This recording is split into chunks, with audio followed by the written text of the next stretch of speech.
晦气，赶紧扔乱葬岗完事儿。你个舐犊的死丫头，净给我们添麻烦！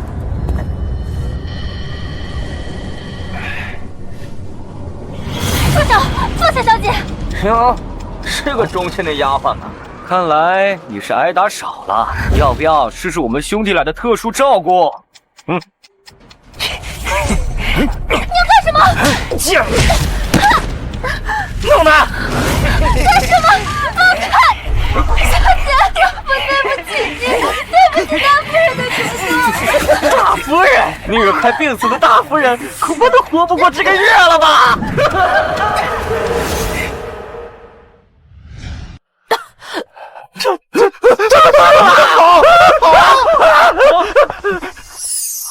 这不是梦，我不是死了吗？我这是穿越了。一宁，既然你立志成为医生，每一个病患都要认真对待，别丢了我们医者的本分。妈妈，你叮嘱我的事情我都做到了，可是为什么大家要这样对我？黑心医生草菅人命，没实力的害人一场。人肉他，曝光他，让他社会性死亡。魏医生，冷静一下，想一想你的家人啊！妈妈，我好想你，我来找你。看来这副身体的主人也叫魏一鸣，魏家嫡女，为了取代嫡系资源和继承权，被魏家继室拜到青楼，成了侍毒娘后，被折磨致死。但是奇怪，感觉体内的毒素已经被分解掉了，难道这具身体已经练成了百毒不侵的体质？小姐，你没死啊！太好了！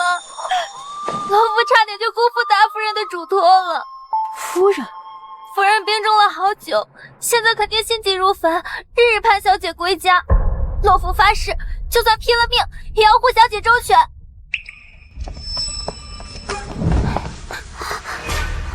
丫头，你是人是鬼呀？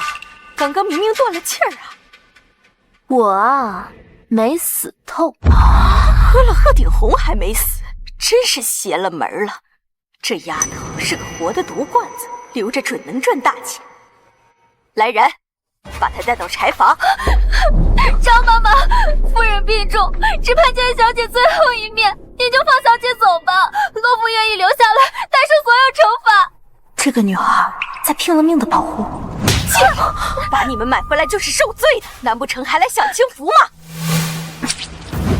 看来张妈妈也想尝尝这鹤顶红的滋味，见血封喉谈不上，但保证让你烂手烂脚，浑身剧痒难耐，求生不得，求死不能。你个毒妇，快救！我看谁敢动！张妈妈，你最惜命对不对？你说我这根簪子要是不小心划花你的脸，或者扎到你的皮肤里，你这生意还做不做得？别扎！我放你们走，快走！洛夫，我们走。小姐，我们去哪？收拾一下，回魏国。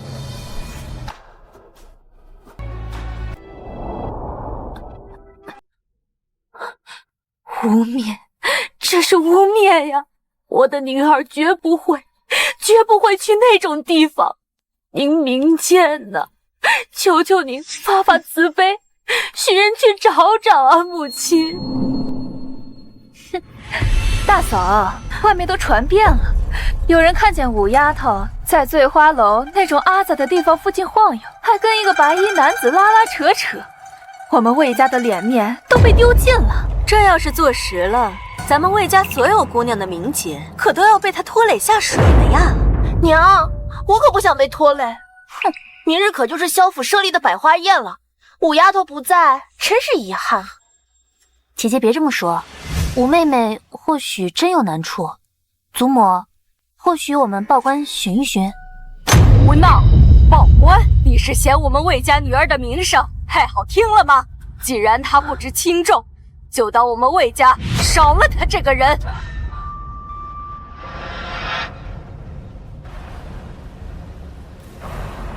报告老夫人，吴小姐回来了。什么？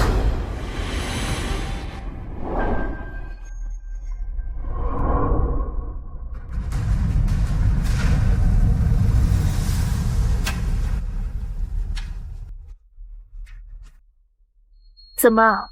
看来二婶婶很不想让我回来。她竟然和我妈妈长得一模一样。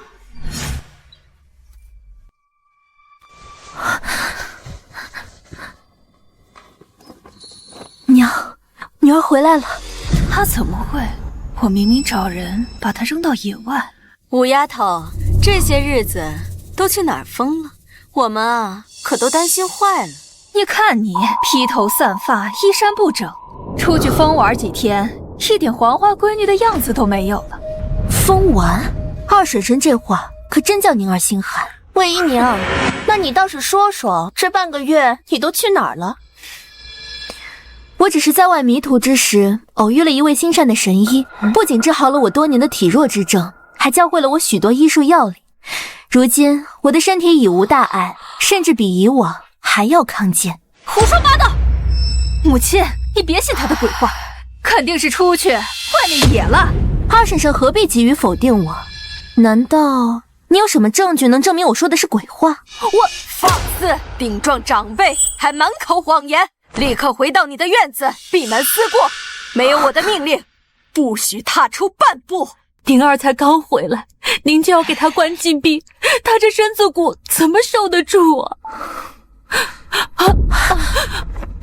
算了，母亲，大嫂也都别动怒了。五丫头平安回来，那便闭门思过。孙女不知何错之有，简直反了天了。虎妹妹莫不是烧糊涂了？祖母只是一时气急，并非真的罚你。如今这只是认个错便了了的事，怎么反倒还逞强撒谎，执拗起来了？祖母息怒，孙女只是觉得我失踪的传言闹得沸沸扬扬，方才听祖母和二婶婶谈及赏花宴，若此时我被关禁闭，对祖母和魏家的名声都无益啊。你孙女在赏花宴上现身，正好可向众人澄清流言。方才祖母不是还担心流言传入宫中贵人耳中，怕给魏家惹来祸端吗？好一张利嘴！你给我听好了，若是在赏花宴上丢了我魏家的颜面，我立刻请家法，打死不论。母亲，多谢祖母，孙女告退。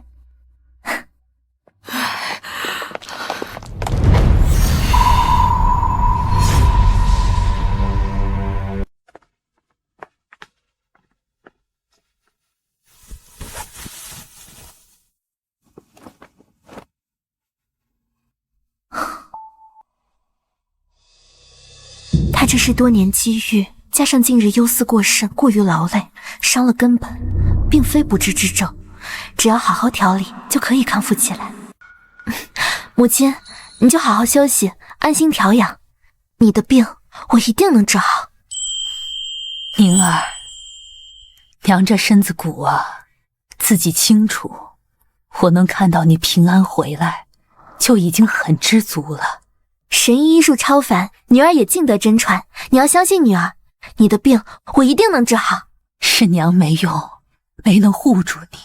现在女儿既通药理，便有了立身之本。等您身体稍微好一点了，我们就离开大房二房。这魏府深宅早就容不下我们，看他们今日态度，继续留在这里只会任人搓磨。这魏家欺负人真是毫不掩饰，吃这种食物毫无营养，难怪神子一直这么虚弱。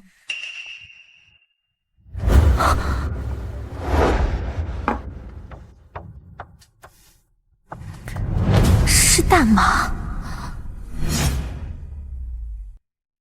洛福，你去按照这个方子抓药，速去速回，路上小心。是，小姐。五妹妹，姐姐，你怎么来了？五妹妹，你可算是回来了，快让我瞧瞧你有没有瘦了。这么快就来惹事，有劳姐姐关怀。我呀，让小厨房给你熬了碗安神汤，你早点喝完歇息。明日我们一起去赏花大会。什么安神汤，分明是毁容的毒药，喝下去嘴唇红肿酸痒，没几天根本消不了。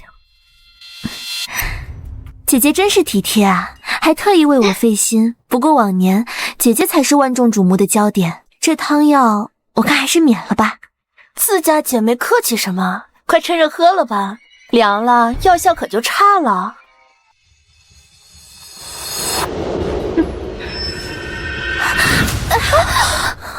刚回来的时候吹了点风，这会有些头晕。乐福，你还记得我之前给你的药囊吗？快拿过来让我闻一闻。是小姐，奴婢这就去找。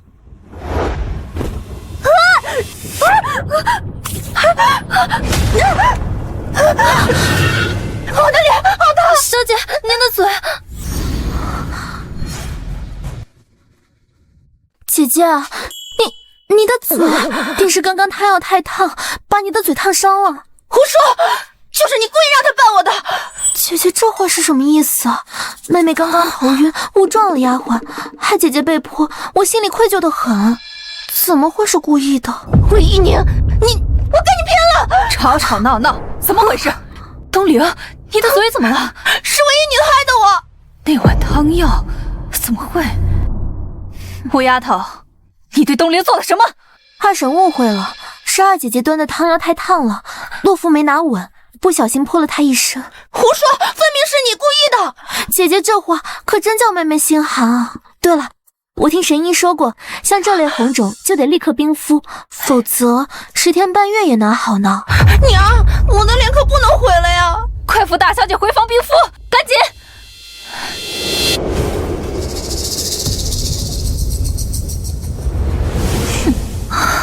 真是吓死奴婢了。看来二姐这碗汤药药效着实猛烈，只可惜她自作自受。什么？吃药里居然有毒？他们简直欺人太甚！为什么要这么做啊？是为了阻止我参加明日的赏花宴。洛夫，你速去抓药，务必在天黑前回来。是，小姐，奴婢这就去。这魏家如狼窝，必须尽快离开。明日的赏花宴看来是个好机会。我的脸！娘，你听，魏东陵这副模样，怕是半个月都见不得人了。任婉如一向沉不住气，这次更是蠢得令人发笑。下药这种手段，居然做得如此粗糙。对了，娘，这魏一宁当真要去参加赏花宴？她是嫡女，她要是去了，这再好的姻缘，怕是都轮不到我了。还有那个蠢货魏东陵，傻孩子，怕什么呀？论才学样貌，你可比他们俩强100倍。赏花会上自见真章。女儿知道了。不过魏一宁能从张妈妈手中逃出来，确实打了我一个措手不及。沈婉如那蠢货，只会找人硬碰，是我暗中牵线找到的张妈妈接手。她究竟是怎么逃出来的？你们快看，这株粉海棠开得可真精致。今年这花宴布置的可真是用心。你们可算来了。哎，安姨，你这身衣裳是霓裳阁的新品吧？这金线绣的可真精致啊！哎，东陵，今日大好春光，你怎么还戴着面纱呢？我呀，昨日感染了风寒，怕过了病期给姐妹们。你们姐妹俩呀，总是这般细心周到。对了，怎么不见魏一宁？听说她回来了。哼，就她，整天在外面厮混那么久，哪还有半点闺秀的模样？简直丢尽了魏家的脸面。大家别这么说，今日五妹妹未能跟我们同车，想必稍后就到。哼，还敢摆架子，我可忘不了去年她那身滑稽的衣服。看来啊，今年又有好戏看喽。魏一宁昨日害我如此难堪，可惜啊，笑柄终归是笑柄。快看，桥边那位穿越青色素罗裙的姑娘是哪家千金？看着倒是挺端正，就是看不清她是谁啊。她是魏一宁，她怎么好像有点不太一样了？不可能，她往日最爱对镜气语，俗不可耐，今日怎么会这般亲力绝尘？她以前有这么好看吗？魏一宁，你究竟使了什么妖术？怎么会像是完全变了个人？一宁，你可算回来了。这些天你们都去哪儿？我都担心死了。你没事吧？好久不见，这是原主少有的亲友，冯家的小女儿冯安然。一宁，你还好吗？你的脸色好像不太对哦。无妨，我只是有些疲惫。惠依宁这身打扮是想与安姨姐姐争艳呢。等一下我去会一会她。雪雁，别这么说，算了吧。哟，这不是魏依宁吗？听说近半个月你是出去游历了，还有什么趣事与我们分享呀？想必是见识了不少风土人情吧？可别是遇上了什么艳遇了。你别这么说，五妹妹啊，在外面可是遇到了位神医呢。神医？这可真是奇遇啊！是啊，五妹妹还说神医教了她不少医术呢。你们半个月就能学成医术？如果真是如此，那太医院那些太医们岂不是都要自愧不如了？诸位姐姐如此出言不逊，轻鄙医术，岂非是对天下医士大不敬？那太医院的太医们，听闻赏花宴的千金们是医道为儿戏，不知会作何感想？五妹妹，大家相识一场，不过是开个玩笑而已，何必如此较真呢？你胡说！我们何曾轻鄙医道？分明是你自己胡诌，什么半月学医，引人发笑。干嘛？你看我干嘛？雪雁姐姐似乎肝火颇重，眼下泛青，唇周暗沉，想必正当月事，而且他怎么知道？且什么？且虚火上行，湿热内蕴，想必姐姐现在不仅口中干涩，口气颇大。你胡说！五妹妹怎么能如此编排姐妹？我这是为姐姐好呀，建议姐姐少动肝火，多用些薏仁代茶水，如此也能让人更愿意亲近些。安然，这里茶气太重，闷得慌，我们去那边走走吧。你们说他们那个药方可否真的有用？住嘴！何公子，尝尝我家的佳酿，这可不是你那儿卖的寻常药酒能比的。是，谢蔡公子赏赐，何某惭愧，家中那些粗鄙之物，岂敢相提并论？哎，何公子别妄自菲薄嘛。你们家那个十全大补汤还是不错的，虽然说我爹喝了之后半夜都睡不着觉。承蒙各位公子关照。这何家少爷可真是个废物，何老爷子一走，家里的产业就败得七七八八了。是，就剩那间经营不下去的小药馆了。何家衰败后，何正阳也就只能这样，做着这些高门子弟的小跟班，就那么哄他们开心。偶尔去他们那里买一些参茸补品，也算一种接济。你知道吗？今天花会上所用的茶包，也是萧家看在何老爷的面子上，交给何家承办的，也算是一点接济。对不住了，少华。无妨，小事一桩，张公子不必挂心。一宁，你去干什么？何公子，用这个吧。你是魏家五姑娘？不用，我自己来便可。何公子是来送今日宴饮所用的茶包，好像被不小心碰忘了。不劳烦魏小姐，我自己来就好。哎，哟，这不是刚失踪不久回来的魏五姑娘吗？我听说你在外与男子相处很有一套，我看今日天气不错，不如跟我去城东划个船。哎，跟你说话呢，别不识抬举。几位要去便自行前去好了，一宁敬谢不敏。你得意什么？以为自己是魏家嫡女就了不起呀？你父亲早逝，你母亲也不过是个商户出身，你嘚瑟什么？公子此言差矣。一宁自知身份低微，只是公子对一宁有何不满，竟可以针对我一人。据我所知，今日是这花宴的萧老将军夫人，也是出于商户。公子还是别轻言见人的好。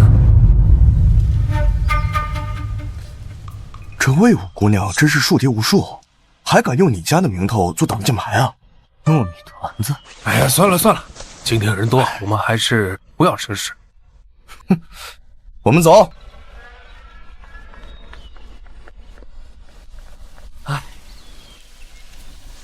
魏姑娘，今日特意前来，莫非是为何某解围？恕何某直言，你我之间似乎未曾有过交集。举手之劳，何公子不必挂心。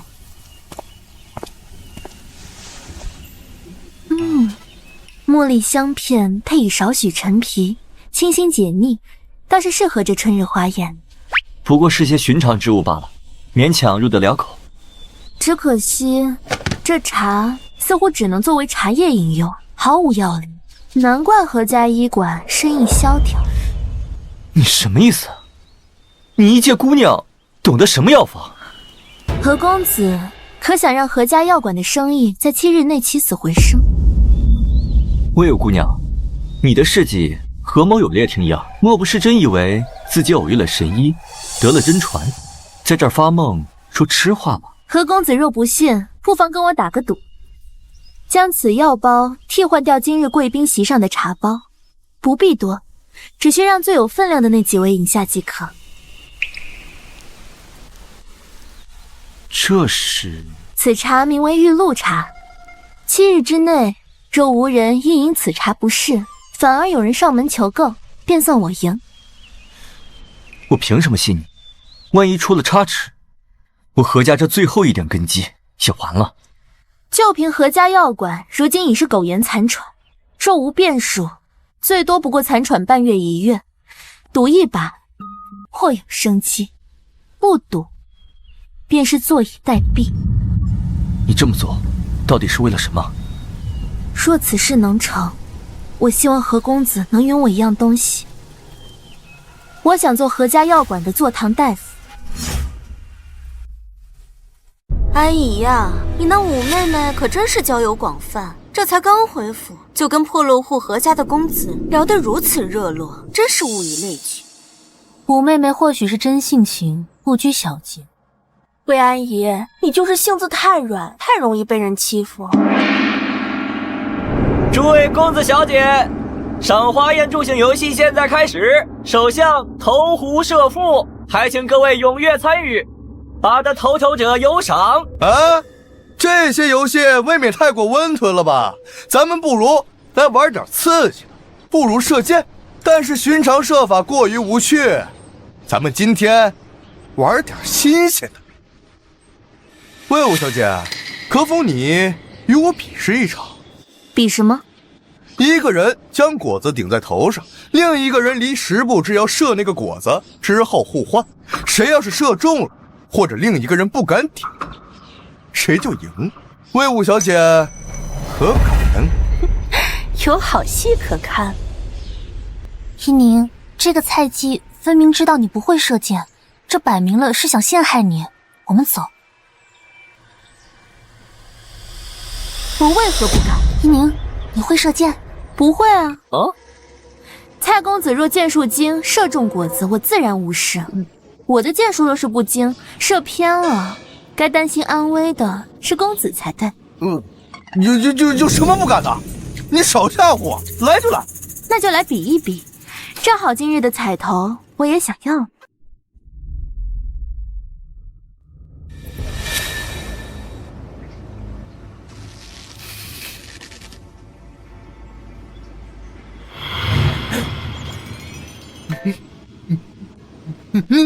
你别动啊！我没动。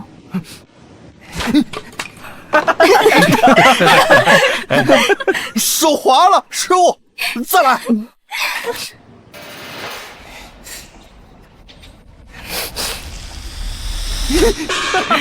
这是射果子还是射螺呀？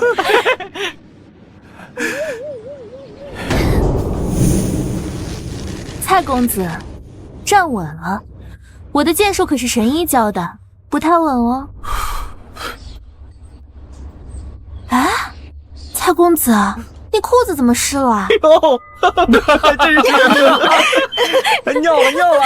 我不比了，不比了！蔡哥哥，你别认输！不比了！这么小，猪药啊！有猪药啊！魏一宁，是你这个毒妇害我，我跟你拼了！哎呀，二姐姐，快别说了，还嫌不够丢人吗？你不得好死，你会遭报应的！你给我等着！你敢算计我？我没有算计二姐姐，这是个意外。二姐姐，你快别说了，五妹妹，你跟你二姐姐道个歉行吗？咱们是一家人，非要闹成这样让外人看笑话吗？依宁，小心！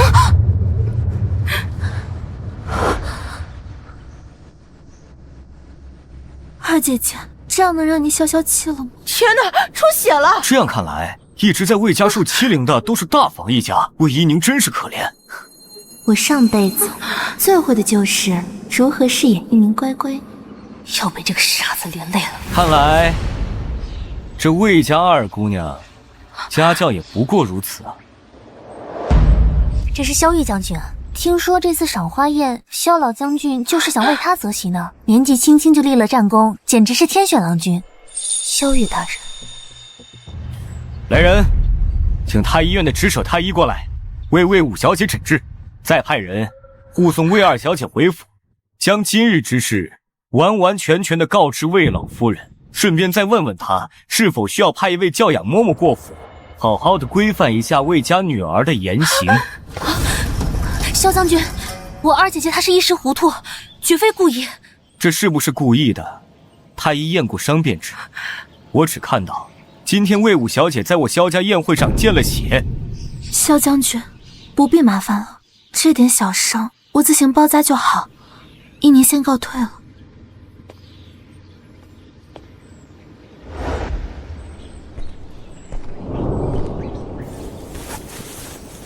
依宁，我去前面等你。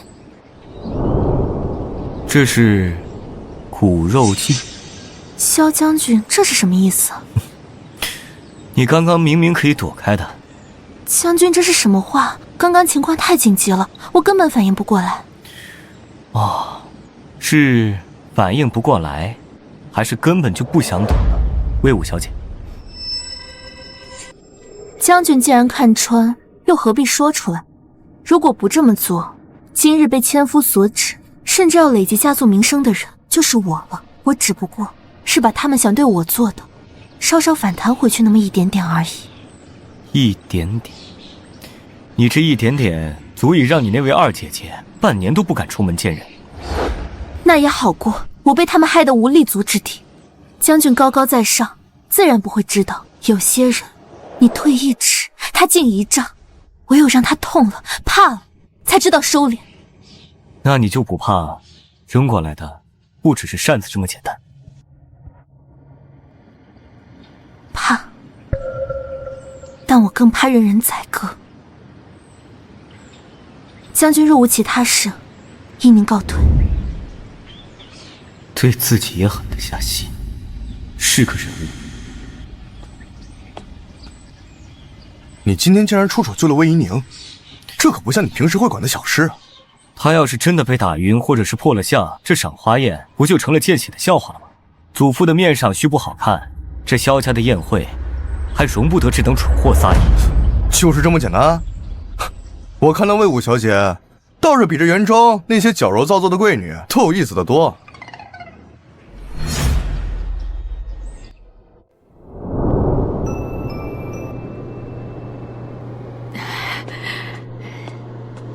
王妃，这是熬好的安胎药，先放这儿吧。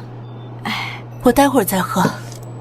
夫人别嫌药苦，这是郡王殿下吩咐熬下的，趁热喝了方才有效。王妃，萧玉将军来了。萧玉来了。姐姐，都是有身子的人了，就别总是立在风口上。你倒是越发啰嗦，我还没这么娇气。是啊，你堂堂一个郡王妃，怀有身孕，府里面也不见几个伺候的人，确实不够娇气。这要是换做寻常人家的主母怀孕，还得多找几个人照顾。我郡王府没落至此，本将军也深感意外。这是郡王殿下下令后厨给王妃熬的安胎药。安胎药？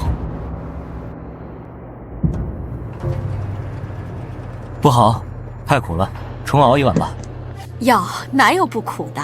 那就熬到不苦为止。王嬷嬷，先下去吧，我与世子有话要说。好端端的，你吓他做什么？这哪叫吓他呀？我今日当着郡王府上下的面一刀杀了他，这才叫吓。又胡说！今日怎么突然来这儿了？今日不是赏花宴吗？怎么样，有看中心仪的姑娘吗？哎，我想来就来了，看自家姐姐还要挑日子不成？你要是真心疼我，就早点定下心来，成个家。你整天漂泊在外，那我多不放心啊！哎呀，姐，你好好瞧瞧我这张脸，像是需要愁这些的人吗？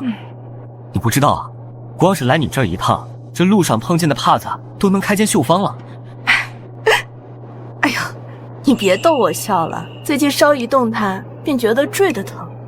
姐，时辰不早了，你赶紧回房歇会儿吧。好，王子，是你自己也多注意身体啊。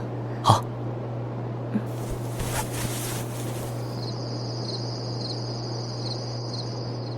公子，最近院里其他丫鬟都被侧妃的人寻理由打发走了，只剩奴婢一个。屋里的茶饮汤药都没人敢动，王妃偷偷的倒掉了。再过几日，我再送2个人进来。这郡王府人多眼杂，别让别人看出了你的身份，一旦被人抓住把柄，供出我就是。是。还有，如果有人对王妃不利，保护王妃为先，紧急情况见血也无碍。是。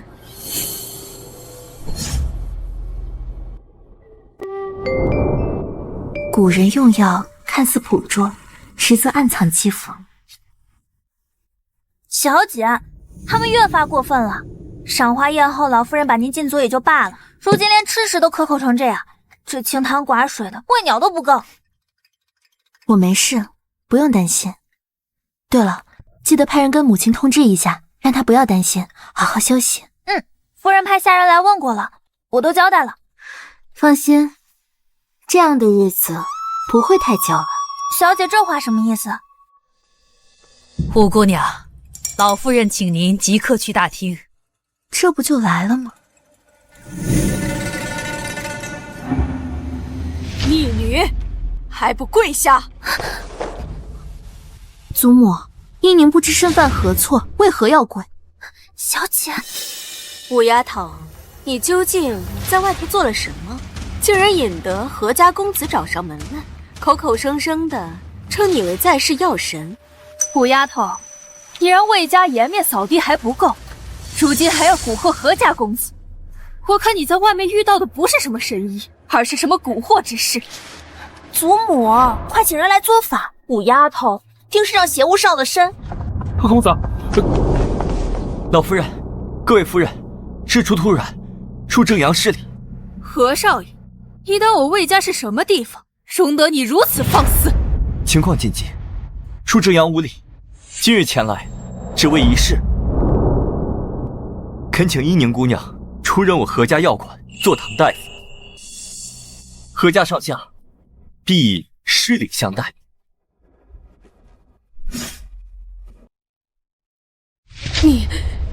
你说什么？再说一遍！疯了，简直是疯了！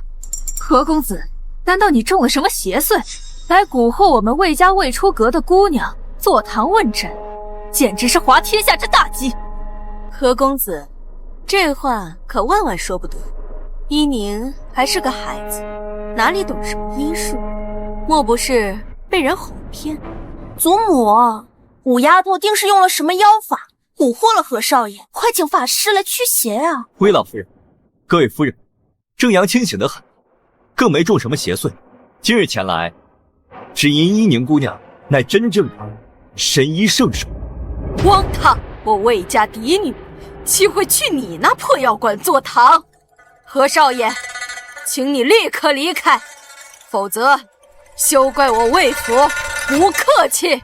老夫人息怒，正阳也知此事不妥，但事出紧急，若非万不得已，正阳也不会开这个口。只是这关乎到何家和魏府两家的命脉。你这话是什么意思？这个，此事说来话长。昨日赏花宴上，伊宁姑娘好心赠予我几副她亲手调配的药茶，说是对春日眼目昏花、鼻塞流涕颇有良效。只是我一时糊涂，听闻太师夫人深受花粉症的困扰，便斗胆将茶包献了上去。什么？太师夫人？何公子，那只是我随手配着玩的方子，怎敢献给太师夫人？若是出了什么差错……是啊，我也觉得后悔莫及。可谁知太师夫人饮用后，不出几日，困扰她多年的花粉症便大有好转，还命我差人多送上一些，还问这药茶是何人所配。你是怎么说的？我哪敢隐瞒，只敢如实相告，只说是贵府五姑娘伊宁小姐亲手调配。太师夫人听后赞不绝口，直说这魏府是藏龙卧凤，出了个在世女画婆。何公子我那半吊子医术不过是跟着尤医学了点皮毛，何至于如此称赞？你就别谦虚了。够了，你俩少在府上一唱一和。太师夫人怎么会放宫中太医不用，却用我们平民医馆的大夫？二位夫人，此事正阳断不敢造假，只是这太师夫人的命令，谁敢怠慢？何大少，恐怕要让您失望了。依您这几日守家规，正在闭门思过呢。这可怎么办？若明日交不出茶包，太师夫人怪罪下来，别说何家，就连魏府也担待不起呀！好你个魏依宁，老身答应了。母亲，不能让依宁去，这成何体统？是呀，母亲，此事还得从长计议呀。多谢祖母。魏老夫人深明大义，正阳告退。烦了，真是气死我了！何公子，没想到你演技还挺不错的，方才在大厅上脸红脖子粗，冷汗淋漓，演得跟真的一样。魏武姑娘，你就别取笑我了，你不早也算到我会来魏府救你出来吗？如今呢，我来了，你开个价，药包多少两银子卖我？哦，何公子，我的条件可不是只卖药包啊。武姑娘，你莫不是真要来我药馆当坐馆大夫？我当时只觉得你在说笑罢了。这药馆的坐馆大夫都是些上了年纪的中年男子，你一介姑娘，还是不要抛头露面的为好。再者，你家里人看到，难免也会担忧的嘛。何公子昨日来府上，也看到了我那祖母和婶婶的嘴脸，可有担忧二字？武姑娘，你就别倔了。这样吧，茶包给我，银子给你，往后我就来你府上取，这可好？何公子，这春日的花粉还得再飞一段时间吧？那又如何？若何公子的药馆有药茶售卖，至少3个月内不愁无人问津。若何公子信不过我行医的本事，自可出题考验我。可你若不愿意做这笔交易，那便也算了。洛福，我们走。等等。哎呀，武姑娘，算我怕了你。不过我要先跟你说定了，1个月内若是没人肯买你的账，你就得乖乖放弃坐馆大夫，只卖我药茶，行不行？没问题，一言为定。对了，何公子，药茶的钱咱们5-5分账。这，魏武姑娘，你怎么不去抢啊？你说这小 offer 不就有了吗？姑奶奶，你是不当家不知柴米贵啊！你说你那药方上好的杭白菊和那野蜂蜜，还有那些珍稀的名贵药材，这哪一样不是钱呢？你说，何公子眼光要放长远一点，等咱们的药茶做成了京城独一份，还怕回不了本儿？血腥味。走开！我的盆子！怎么回事？跑啊！快跑！小姐当心！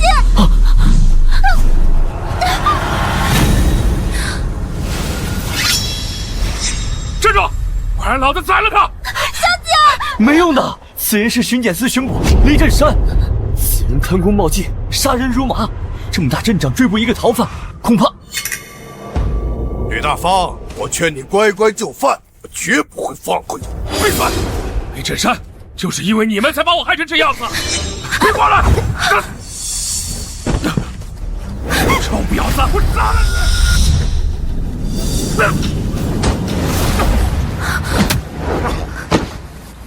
小姐，你没事吧？魏武姑娘，你还真是到哪儿都不太平。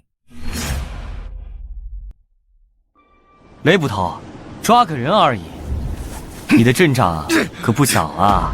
萧大人，我等捉拿逃犯也是奉命办事而已。捉拿逃犯，方才若不是我出手快，你们这些箭怕不是要把他射成刺猬。这么少见灭口，莫非此人身上牵扯着什么见不得光的秘密？雷大人不能留他活口的。萧大人，饭可以乱吃，话可不能乱说。随口一说，雷捕头何必如此紧张？只要不知道的，还以为你真的心虚了。高阳在，把人带走，交由刑狱司仔细审问，就说是我的意思，涉及京城治安，将军府有权过问。是，萧大人，吕大方是我司要捉拿的要犯，您此举怕不合规矩。规矩，保护经济安危就是最大的规矩。人是我擒的，自然由我处置。还是说，雷捕头还真想当着我的面动私刑？今日之事，多谢萧大人好意。哎，好说。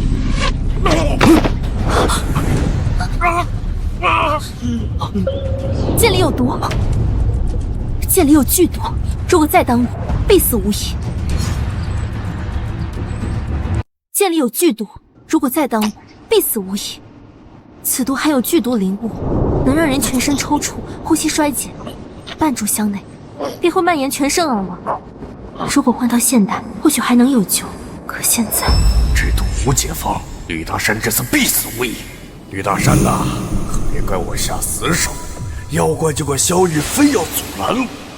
萧大人，要不然人我抬走回巡检司再做决定。你休想将人带走。有救吗？你不是说你遇到了神医，要给大家展示一下吗？这就是个机会。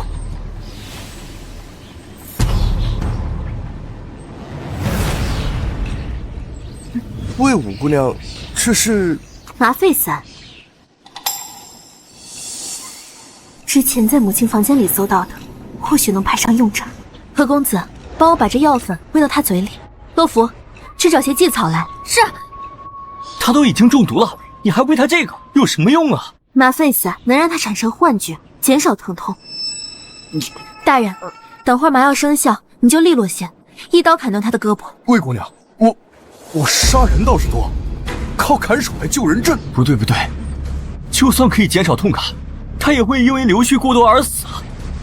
魏姑娘，咱就别凑热闹了好吗？万一他死了，你可脱不了干系。别给自己再找这些事了。我有办法，能让他快速止血。有事我担着，你尽管试试。小姐，荠草来了。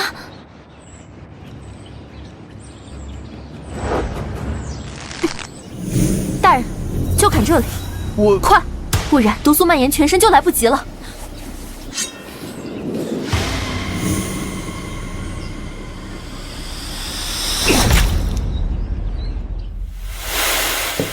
关禁闭的时候，在书中看到古人留下的方法，荠草能止血。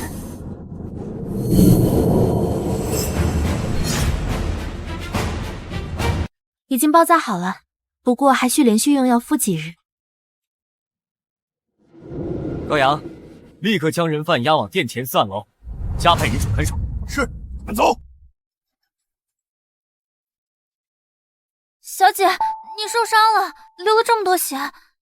小伤而已，不碍事。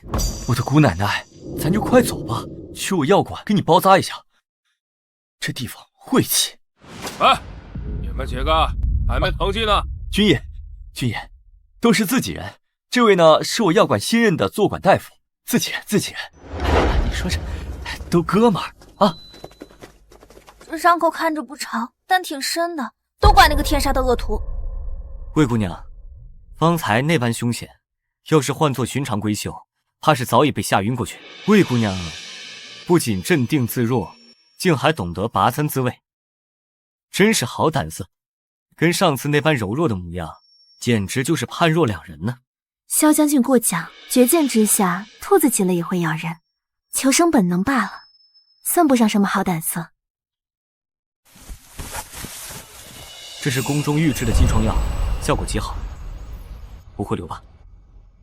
多谢将军好意，不过小女自有伤药，不敢劳烦将军，更不敢僭越使用御赐之物。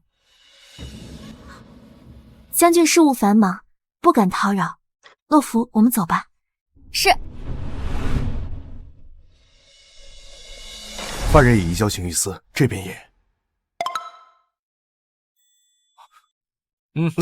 这不是你平时宝贝的很的御赐药吗？怎么这么多废话呀？让你拿着你就拿着，一会儿自己找个地方去上药啊，去吧。这是谁又惹他了？小姐，你真的没事吗？小伤而已，不碍事。哎，老板，来2斤8豆。哎，这位姑娘是？麦叔，你眼神不错呀。这是我们医馆新请来的坐馆大夫魏大夫。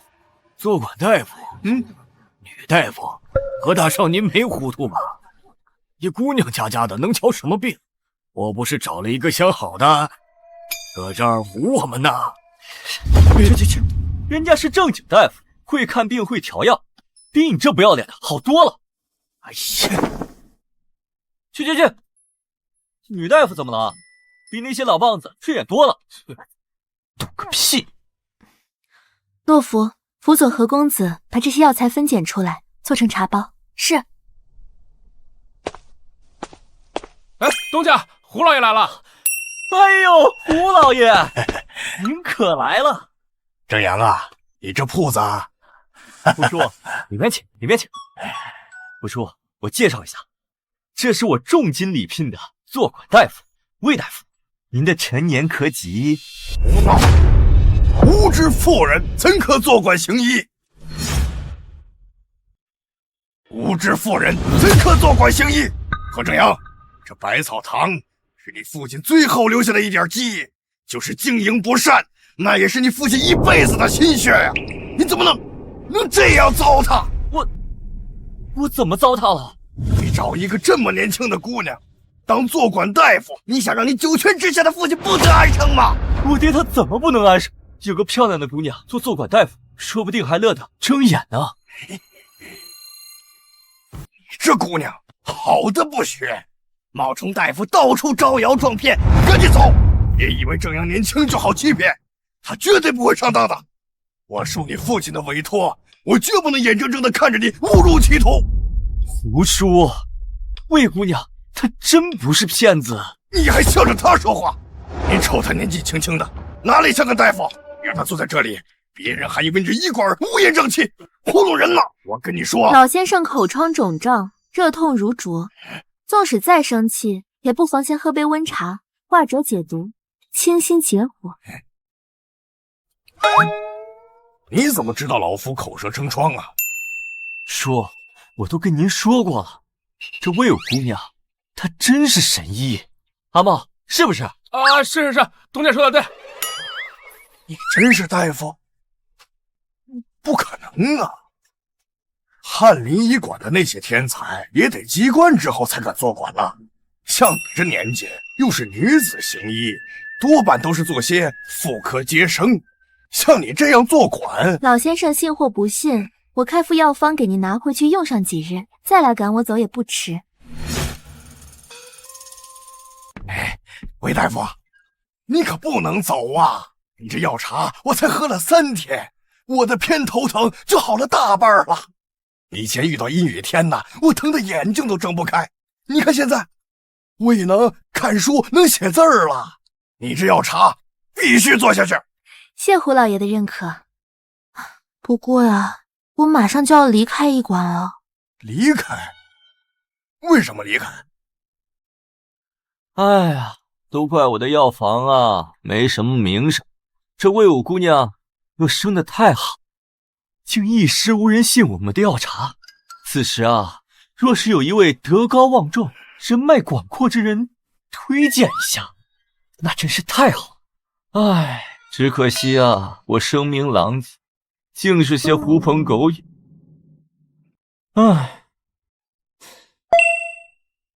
韦大夫，你放心，老夫一定让你的药茶名满京城。这老孙，难怪招地上火生口疮。魏大夫，咱们这个鼻塞药茶明明还有那么多，刚才为什么骗胡老爷说还是10罐啊？笨蛋，不这么说，那老头能相信吗？不过这魏姑娘倒也真是机灵，3言2语以退为进，竟把老古板拿捏得死死的。小姐，这位胡老爷真的能带来客人吗？等着吧，2日后自见分晓。小姐，这药茶至今1罐也没卖出去，要不先停一停？不急，会有人买的。请问贵馆可有治疗头痛之症的药茶售买？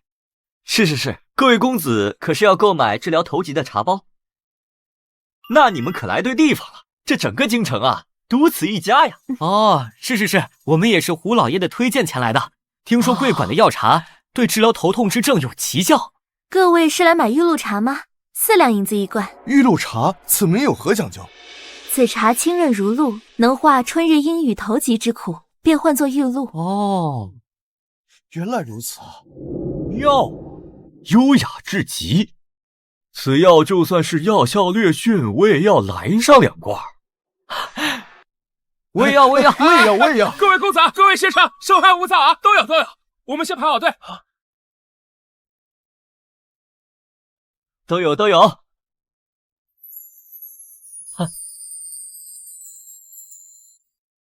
慢走啊，各位公子。这位公子不是来买玉露茶的吗？我想为我母亲买1盒，但是我身上银子不太够。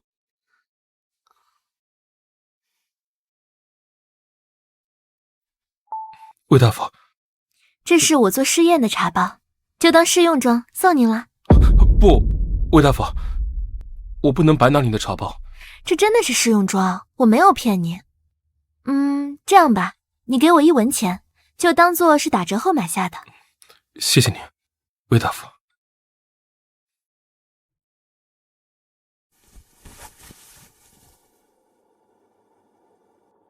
蔡公子，你就别闹心了。百草堂那边啊，算是彻底完了。何正阳真请来了魏武姑娘来做坐馆大夫，真是天大的笑话。现在连个抓药的人都看不见，我看啊，那个铺子砸在他手里是迟早的事儿。何正阳这个人啊，就是被他爹给惯坏了，文不成武不就的，整天就知道吃喝玩乐，方是这么好的家业都守不住，哪像我们蔡家。看来本公子还是发善心，低价把他那个破医馆给盘下来，也算是替他爹清理门户了。公子，不好了，百草堂那边。百草堂怎么了？一定是那个女人治死了人，苦主跑上门来闹事了，我就知道。不是公子，是好多书生文人去那边买药茶，门都快挤满了，热闹得很。药茶？那些人是疯了不成？跑到那个破地方买药茶？哟，五丫头回来了，听说你在药馆早出晚归，辛苦得很，恐怕是在那和氏药馆大展宏图吧？五丫头，你二婶啊也是关心你，一个姑娘家早出晚归的，多不好。对，听说那药馆门可罗雀，清冷得很。哎呀，何必呀，去受那个罪呢？五妹妹心气高，自然看不上在家做女工，非要去那破医馆施展什么医术。姐姐别这么说，五妹妹或许是想体验生活。有了二位婶婶和姐姐们的关心，药堂生意尚可，每日不过挣些散碎银子罢了。我就说，那何家公子能有什么出息？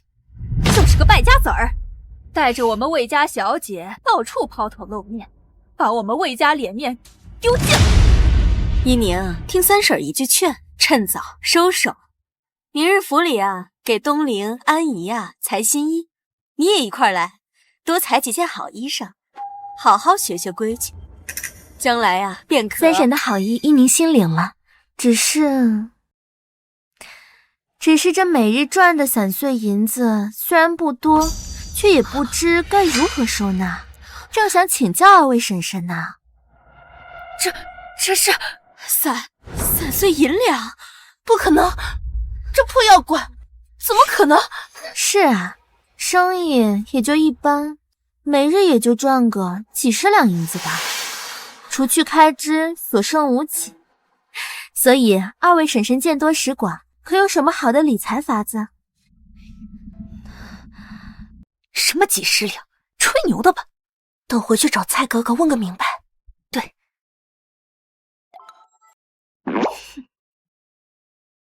看来两位婶婶也没什么好主意啊，那依宁便自己再想想吧。洛福，我累了。夫人小姐，那你们请吧。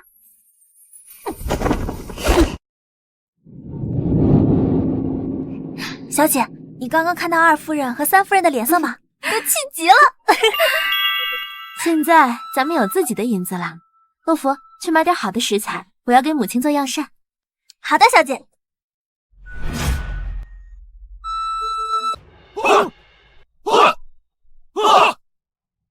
大人，吕大山醒过来了，都招供了，他们的目标是后面的科举。果然不出我所料。外头来了帖子，尚书府家要请你去。你就说我公务繁忙，我就知道是这样。自从赏花宴后，我帮你拒绝的这些帖子，没有100都有80了。咱们萧将军长得扎眼，年少有为，要换作是我，退休一次也想倾心相许了。唯独有一次，咱们上回遇到的那魏姑娘，连谢都不道就走了。面对你这样的美色，还能坐怀不乱，那魏姑娘真是能成大事之人。你最近是不是有点闲啊？别，打住！要不给你找点事做？我这次来是来给你送茶的，托人买了2罐，送你1罐。玉露茶，你不知道吗？近来圣经可实行这玩意儿，说煎服可缓解头疾鼻渊，我好不容易才买到的。来历不明的东西我可不喝。这怎么就来路不明了？我好不容易才买到的。哎，大可不必。真是不识货。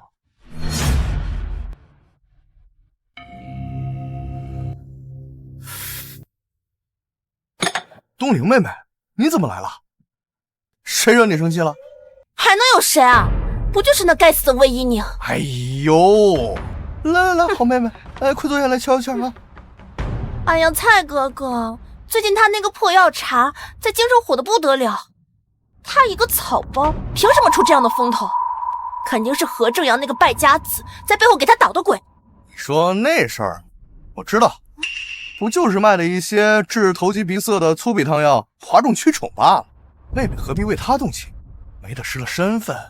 哎呀，蔡哥哥，你怎么还有闲心在这里喝茶？周文，快跟你家少爷说说，最近知润堂的生意怎么样了？最近来找药的客人少了8成。你听到了吗，蔡哥哥？难道你就这样眼睁睁看着那败家子挣他的钱啊？哎呀，蔡哥哥，你说过的，会给我出气的。妹妹，你说怎么出？他不是靠着药茶赚钱出名的吗？你就不能做出一个一模一样的药茶来？他卖4两一罐，你就卖2两，不1两，让他1罐也卖不出去，把他那点希望彻底掐灭。我看他怎么得意。模仿他的药？蔡家家大业大，手底下能人那么多，找个懂药理的还不简单？就算不能做出10成10，做出个7、8分像，能唬人不就行了？到时候让他带着他的破药罐一起滚出京城。有道理，就按妹妹说的办。周恩，立刻去百草堂买10罐玉露茶回来，给我快！是，少爷。东宁妹妹，放心，我一定做得比他更好，卖得更便宜。到时候一定让他血本无归，哭着来求妹妹你。这才是我认识的蔡哥哥。你放心，事成之后，我定在母亲面前多为你美言几句。包在我身上。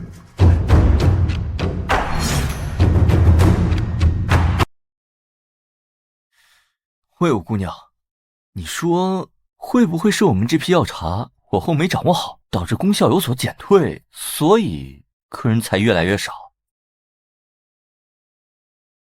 哼，何公子，您这话说的，要是这药茶没用，我老爷能隔3差5来买吗？这倒说的也是。东家，不好了！又怎么了？刚才我在外面听说，知润堂也出了一款治春困和鼻塞的药茶，叫玉木茶，只卖3两银子一罐。什么？他们这是明抢啊！蔡记这个老王八蛋，我就说店里生意怎么越来越差，原来是他在背后搞的鬼，还用这种下三滥的手段，我这就找他算账去。何公子，你冷静。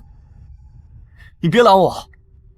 蔡记这个老王八蛋，他不仅抄袭我们的药，还取了个差不多的名字来恶心人。我们之前辛辛苦苦打下来的名声，全给他们做了嫁衣。我是咽不下这口气，反正这个药店也开不下去了，我这就找他骂个痛快。然后呢？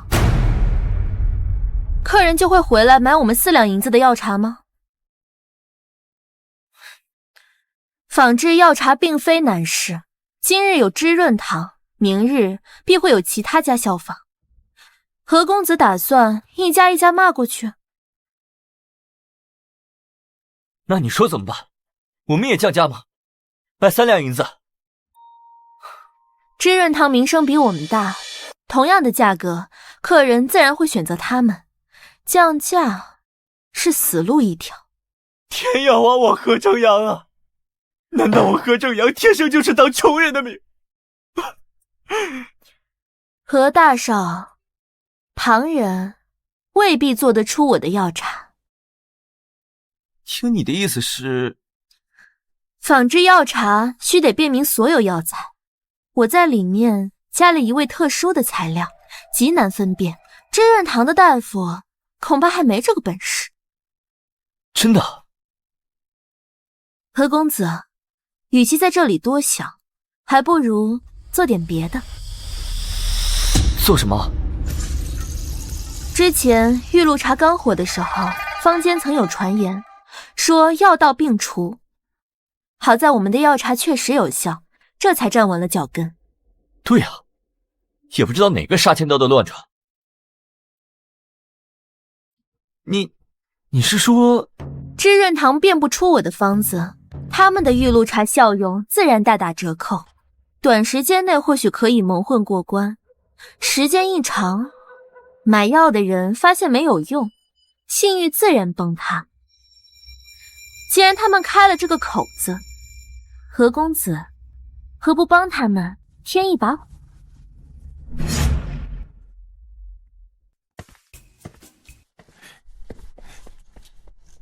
你个老糊涂，你就是个老骗子！陈四，你胡说什么？你就是一个大骗子，满嘴的胡言，说什么你那药茶是可以治疗头疼和鼻塞，又害得我在友人面前丢了面子，见了丑。你是不是跟那些药铺要了多大的好处，跟他们一起骗人？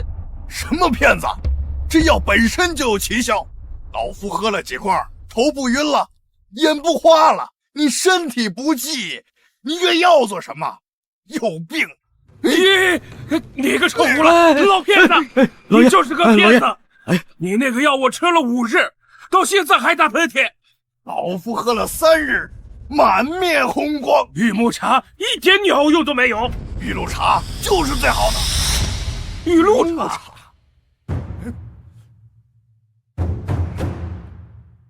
瞪大眼睛看好了，老夫买的这叫玉露茶。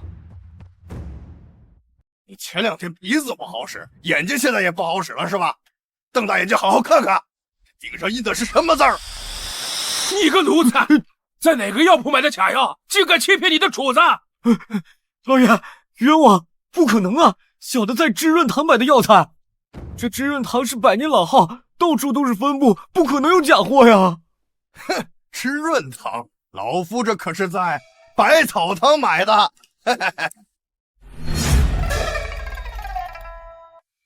这混账，好大的招牌！给老娘滚出来！这位婶子，在下蔡记。我呸！好个知润堂，说什么玉木茶喝了头疾力减，原来都是骗人的，吹得天花乱坠，害得老娘省吃俭用买了3罐回去煎服，一点疗效都没有。无凭无据，你这妇人怎么在我这儿污蔑我？毁我名声！你有个屁的名声！你有胆子你就自己问问，你这玉木茶到底有半丝疗效没有？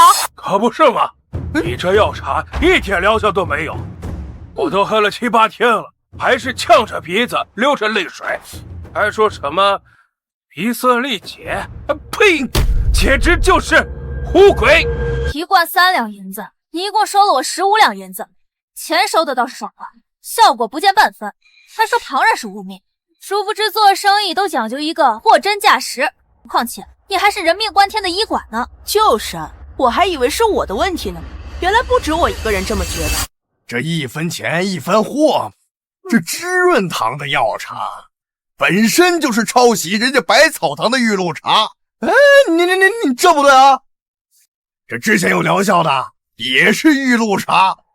要我说呀，这真品和赝品就是有区别。哎，要想治疗头疾呀，还得百草堂才是。何家医馆的玉露茶才是真正有奇效的药。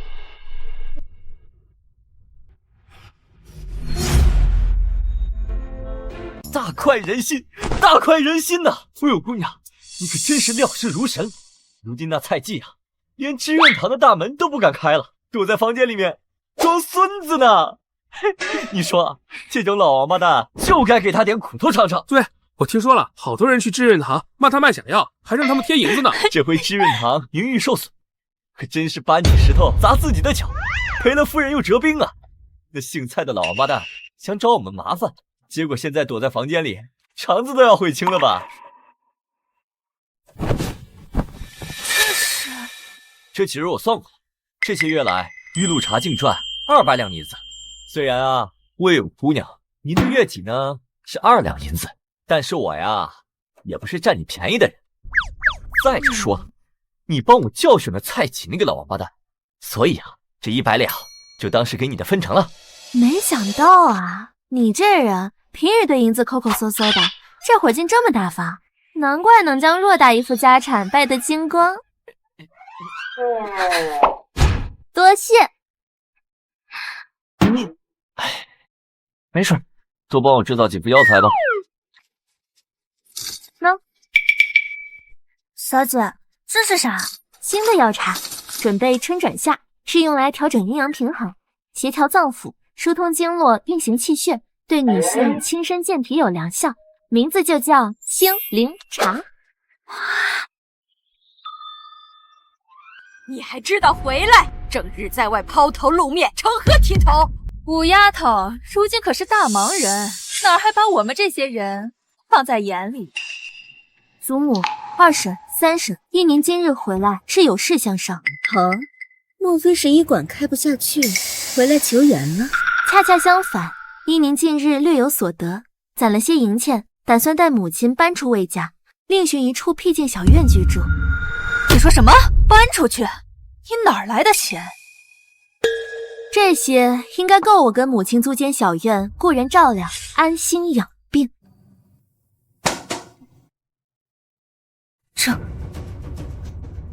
这么多银子，你从哪儿偷来的？二婶慎言，这些是我从草堂赚来的，干干净净。胡闹！我魏家嫡女岂能搬出去住？你这是要打我魏家的脸吗？祖母，母亲在魏家居住多年，病体非但没有好转，反而日渐衰弱。孙女只是想让母亲换一个环境安心养病，难道这也不行？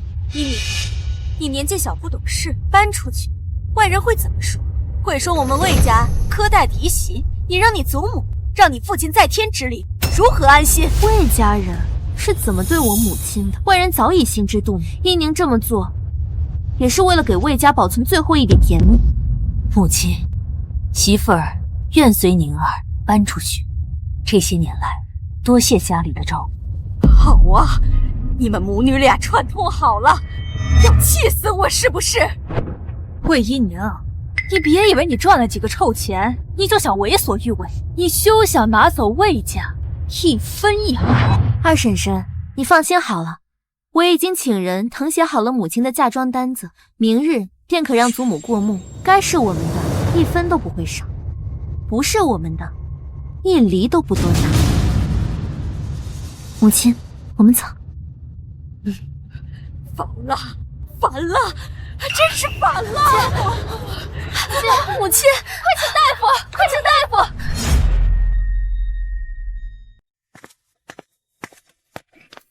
夫人小姐，你们看这院子多好啊，有花有草，还能听到鸟叫，比府里那个阴冷的偏院强多了。是啊，真好。宁儿，娘好像好久没有这么松快过了。以后会更好的。母亲，您就在这里安心养病，什么都别想。宁儿，只是辛苦你了，年纪轻轻的，还要照顾我。女儿不辛苦，只要您能好起来，比什么都强。这里没有勾心斗角，没有冷嘲热讽，您在这里一定很快就能好起来。夫人，小姐给您新调了方子，说是没以前那么苦了。只要有我宁儿在，什么药都不苦。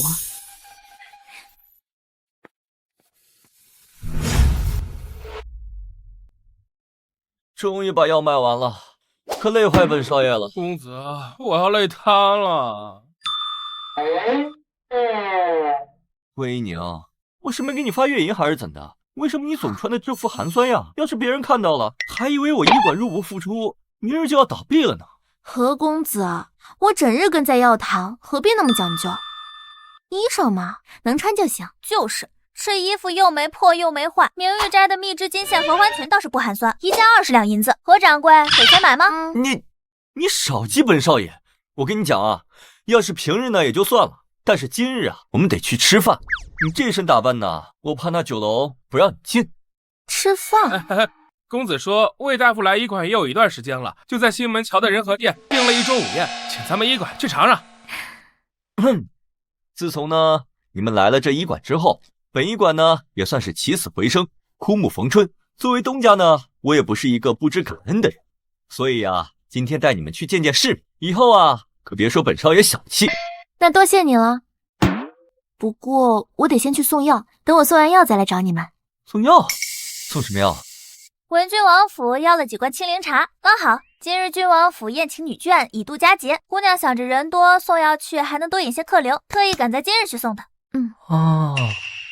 魏姑娘，本医馆有你这样的坐馆大夫，我真是倍感欣慰。有你在啊，我们医馆一年一定能连开10家分店，都不在话下。好了，你去吧。对了，他们刚刚说去哪儿来着？好像是郡王府。郡王府？对，晦气。公子，你这是怎么了？你忘了，那个姓萧的，他姐不就是郡王府的王妃吗？所以呢？没什么，单纯觉得他讨厌。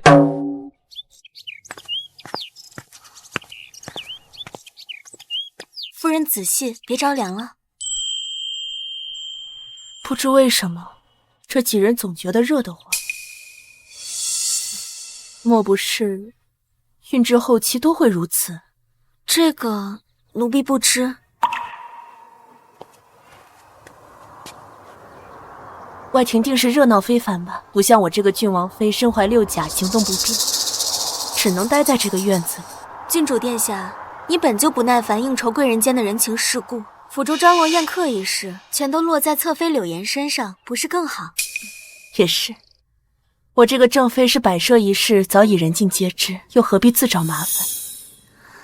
王妃叹什么气呢？过不了多久就要和小世子或小小姐见面了，这要叫小世子或小小姐瞧见了，还以为王妃你不耐烦他们呢。胡说，我怎么会不耐烦他们？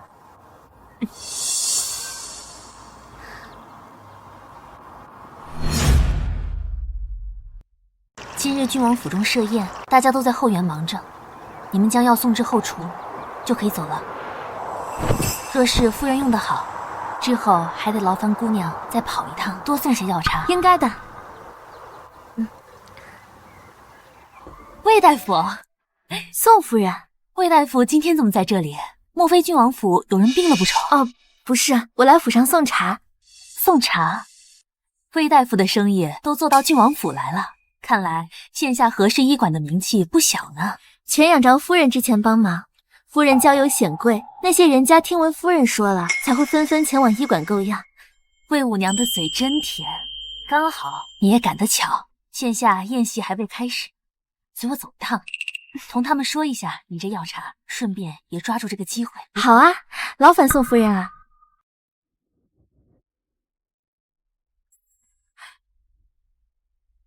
宋夫人，今日怎么来这么晚？这位是百草堂的魏大夫，我先前就认识，人家刚好带茶过来给你们瞧瞧。各位可别小看他，咱们盛京正盛起的那味青灵茶，就是出自他的手里。那你线下可有带药茶在身上？有的，有的。非常抱歉，今日出门太匆忙了，只备了这么2罐。各位夫人小姐，若是还想要，我就让人记住你们府邸的名字，改日亲自给你们送上来。怎么都围成一团呀？这是什么事？这样热闹？柳侧妃，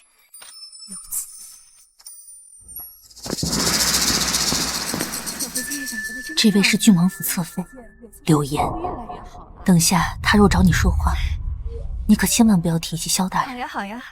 为什么？你不知道吗？郡王妃萧淑英与小萧大人是异母同胞的亲姐弟。这衣裳，王妃与柳岩素来不和。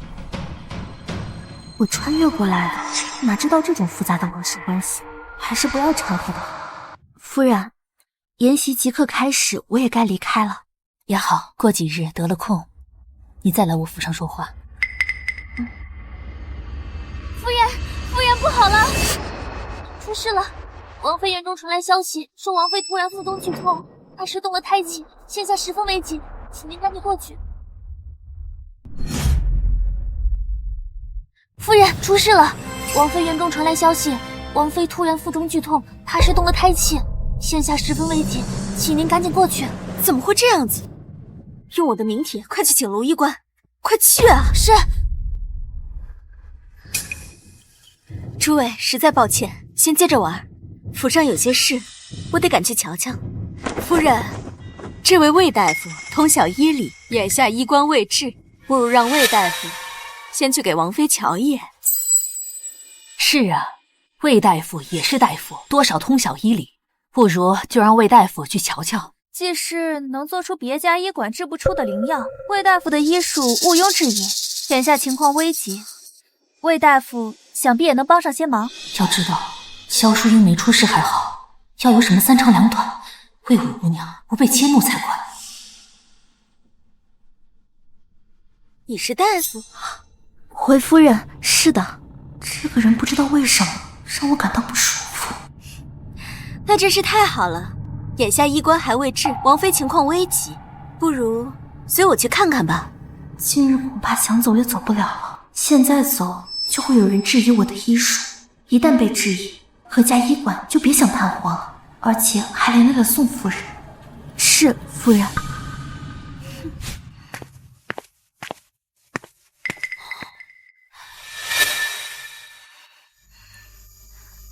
王妃向来不喜我进她院中，眼下王妃正难受，见了我，她要是不舒服便不好了。再说了，我胆小，见不得那些场面。魏大夫，快先进去吧。神，我是西街医馆的坐馆大夫，今日在王府送药，医官和稳婆都还没到，侧妃让我进来瞧一瞧王妃。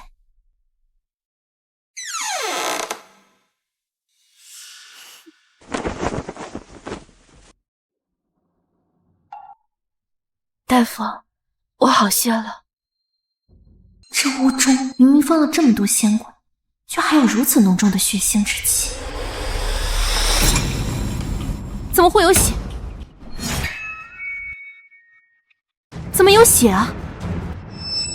大夫，夫人今天早上还好好的，就在刚刚不久，突然腹部难忍，然后就流了很多的血，现在血已经止住了，安胎药也吃了，现在腹部也好些了，现在表面上看也无大碍了。可曾有过磕碰，或者有人刺激她？都没有，没有任何征兆动了胎气，还流了血，虽有腹痛之兆，但已止住。只从这里看，情势似乎没有方才说的那般危急。府中已拿了帖子，去请了医官院医官，认识的稳婆也在赶来的路上。王妃玉体珍贵，大夫切记，动作轻缓。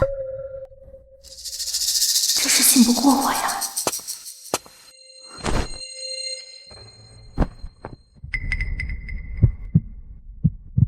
似乎刚刚的胎动并未对她造成什么影响。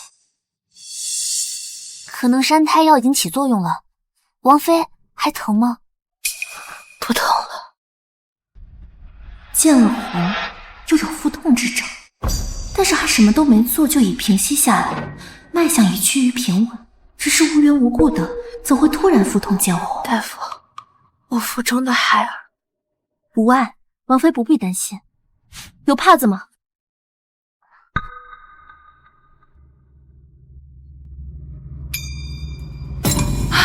你干什么？王子别这样，大夫，我这婢女性子急些，你莫要介意。王妃可曾发觉这里肿胀？这里，这个之前就有了，也请医官来瞧过。医官说孕至后期肿胀是常有的事情，让我无需在意。大夫，有什么不可吗？孕至后期，产妇的确会有身体水肿一说。孕至后期，明明已经入秋，我还常常觉得浑身发热，时不时的流汗。这确实是孕期会出现的情况。最难受的前半月，我小腹还起了风燥疹肺，痒得出奇，又不敢去抓挠。医官抓了些药草让我出来擦洗，好容易熬了半月才消退。后颈肿胀，发热多汗，皮肤发黑，腹部风燥，腹痛流血。大夫，单看哪一样，的确是孕期可能出现的情况，但数样一齐发生。洛府，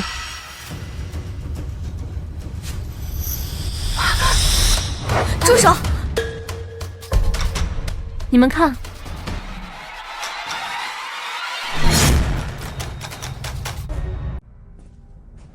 夫人，那大夫已经查到了，她是魏府家的五姑娘。魏府五姑娘，沈表姐家的，就是那个从外头回来，说自己遇到神医指教的那个疯癫女。正是。正好替我那个没用的表姐铲除敌人。没想到萧淑英如今要被一个疯丫头整治，那正好方才显得与我们无关了。大夫瞧会不会瞧出有什么不对的？奴婢胡说八道，夫人别放在心上。哼，宫中的药，医官院的医官都瞧不出来。萧淑英的那几个大夫到现在也没有发现出端倪来。她一个疯丫头能看出什么呢？也算她命不好。萧淑英今日无事便罢，若是出事了，她也脱不了干系，说不定还要一同陪葬。不过，能为文郡王府的世子陪葬，以他那样身份的人，也算是他的荣幸了。萧淑英啊，谁让你与我作对？你若诞下的是个儿子，将来就是文郡王府的世子，而我柳人所生，便要被永远烙上一个庶子之名。所以，萧淑英，你腹中子嗣注定不能留。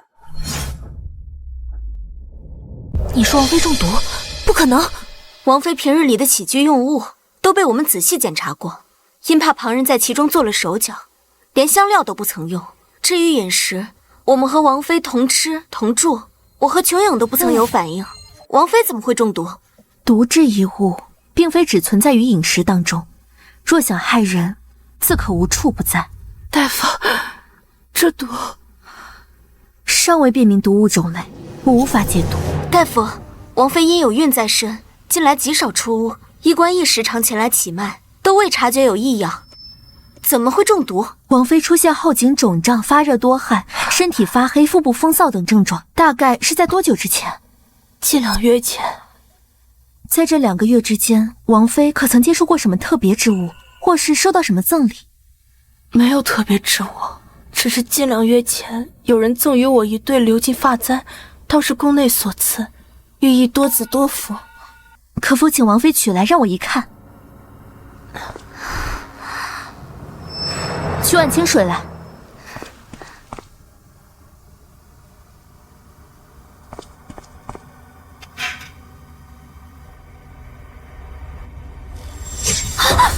有毒啊！大夫，这发簪上有毒。这是汞毒，可溶于精气表层，长期佩戴，毒素经肌肤进入体内。此毒阴险之处在于，它与常人无异，却专损孕妇胎儿。更巧妙的是，中毒者脉象依然平稳，纵然太医诊治，也只与寻常妊娠反应无二。若长期使用安胎药，毒素反而深植，待10月临盆产下死胎，产妇却安然无恙。大夫既识得此毒，可否尽快为王妃解毒？汞毒入体，无药可救。魏大夫，魏大夫，王妃，魏大夫，王妃，救救我的孩子！不要心软，不能心软。郡王府中情况错综复杂，一定会有一个外人贸然掺和，绝非好事。萧淑英若是无事，我已道出王妃中毒真相，势必被下毒之人记恨。若萧淑英有事更糟，我作为无故卷入其中的一粒草芥，只会成为迁怒的法子，一同与这位郡王妃陪葬。更何况，这本来就是无解之毒，没有用的。正如王妃所言，医官也来过多次，却没有识出王妃中毒之兆，更别提替王妃解毒。更何况，此毒对孕妇无害，却独独损害胎儿。王妃中毒多日，今日腹中出血，正是毒素成熟的标志。服用安胎药，毒素反而会越来越深，适得其反。魏大夫，魏大夫，王妃，大夫，你有办法是不是？我求你，我求你，我求你救救我的孩子！我求求你。或许有个法子，可以一试。什么办法？催产。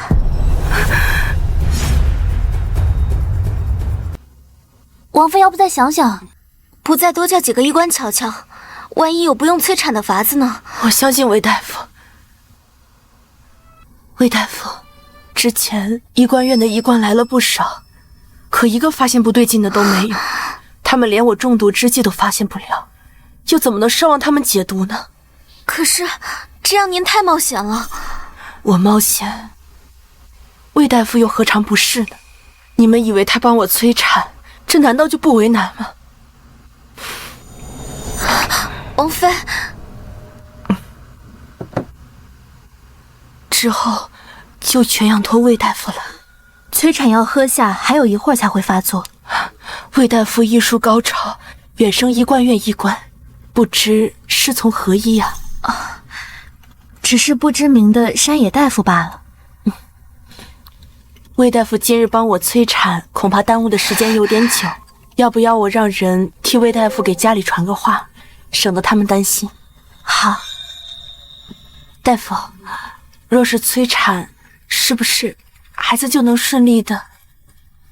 催产是为了让胎儿在毒性未完全重入时把它剥离出来，若继续留在王妃腹中，毒性会越来越深。女子生产基本就是脚踏入鬼门关，我并不能保证能替胎儿完全清除毒性，甚至不能保证王妃安然无虞。我只能尽力替王妃腹中胎儿尽力一试，王妃可明白？魏大夫怎么能这么说话？我是给王妃接生的大夫，不是哄王妃开心的伶人。何况我认为，让王妃清楚当前的真实情况，有助于接下来的生产。琼影，魏大夫说的没错，纵然没中毒，谁也不能保证生产能不能顺利。我萧淑云此生没做过一件坏事，我相信老天不会待我刻薄，今日一定顺顺利利。此生没做过一件坏事，老天就不会待人刻薄。大夫，王妃，大夫，我肚子好像有点不大舒服。催产要生效了，催产要生效了。王妃，王妃躺下。魏大夫，你尽管去做，就算出什么差错，我也能保住你。证明此事全都是我自己的主意，与你无关。到这个时候，这一句王妃还念着旁人的安危。别怕，我认识萧玉。你认识阿月？太好了，你认识阿月。魏大夫，我相信你，真的。王妃，王妃，我没有力气的。王妃开门！府中混入贼人，有人毒害王府子嗣。王妃怎么一直都不出声啊？不会是出了什么事吧？坏了，柳叶好像起醒了。夫人，刚去问了药铺，抓药的说这是无胎饮，是催产药啊。催产药？中毒之人腹中胎象安稳，待满10月诞下一名死胎，产妇却平安无事。这殷红要待到10月已满，腹中婴孩再无生机。但10月未满就产下的小孩，快点开门！究竟能不能活，也不甚清楚。并且魏银宁既已发现真相，一旦此事真相大白，毒害王府子嗣的罪名一旦安排在他身上，后果不堪设想。王妃被人挟持，把门给我砸开！哼！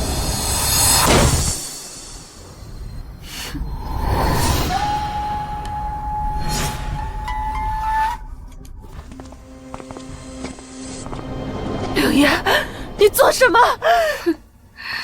王妃，刚刚旁边药铺的掌柜差人来说，这位魏大夫的丫鬟去药铺抓了催产的伏胎饮，掌柜担心出了差错，便立刻前来告知。妹妹得知此事，便立刻赶了过来。魏宜宁，你好大的胆子，竟敢谋害郡王的子嗣！我没有谋害贵府子嗣，催产药是王妃自己的主意。是我自己的主意，我腹中胎儿不稳，有中毒之疾，我让魏大夫替我催产，以保全婴孩。你滚出去！王妃可真会说笑呀！医官院的医官，隔三差五的上门，从未查出过王妃有中毒之事。怎么，一个小医馆的医女却能查出王妃有阴胎之毒？莫不是你这个女人诡计多端？女子生产本就九死一生，今日魏一宁是必死无疑，但若惊扰之下，萧淑英难产，一尸两命，正合我意。至于这罪名，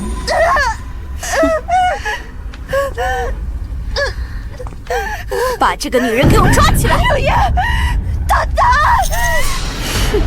护卫！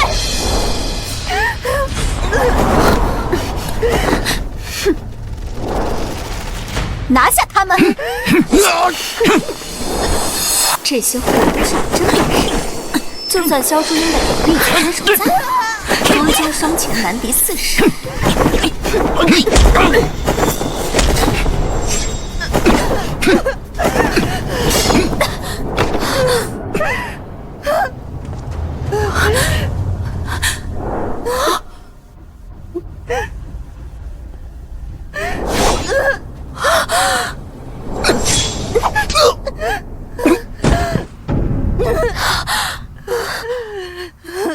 萧玉，你怎么来了？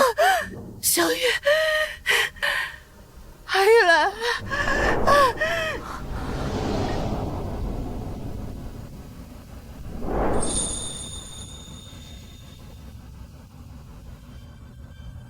继续吧。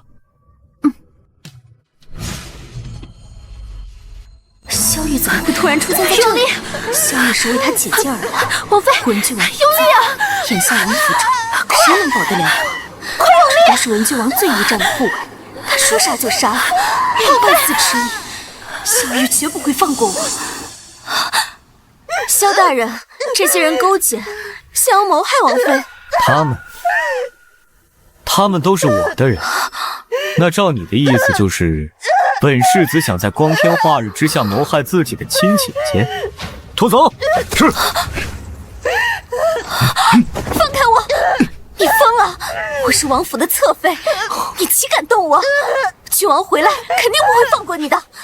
不会放过我，你们最好祈祷我姐姐平安无事，否则今日在场之人一个都跑不了。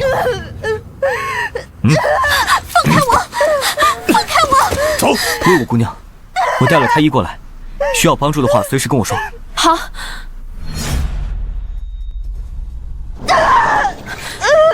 王妃用力啊！王妃，快好了，一定要挺住！王妃，快出来了！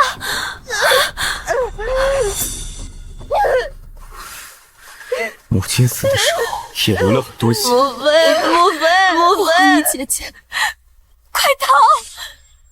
姐姐，你一定会没事的。大人，郡王妃生了位小少爷。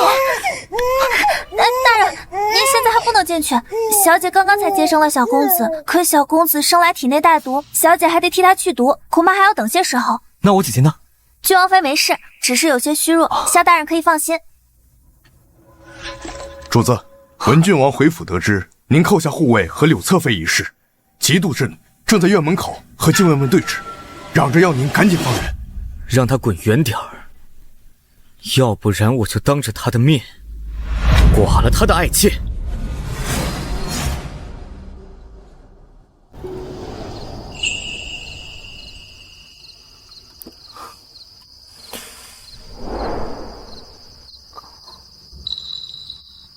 萧大人，魏姑娘，今天辛苦了。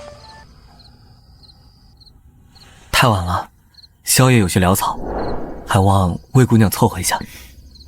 多谢。今天有劳魏姑娘熬了一个大夜。没事，我都习惯了。以前在医院有重大手术，连才几个通宵都有，这种算不了什么。只是我还有一事不明，魏姑娘为何要到何氏做大夫？为了赚钱啊。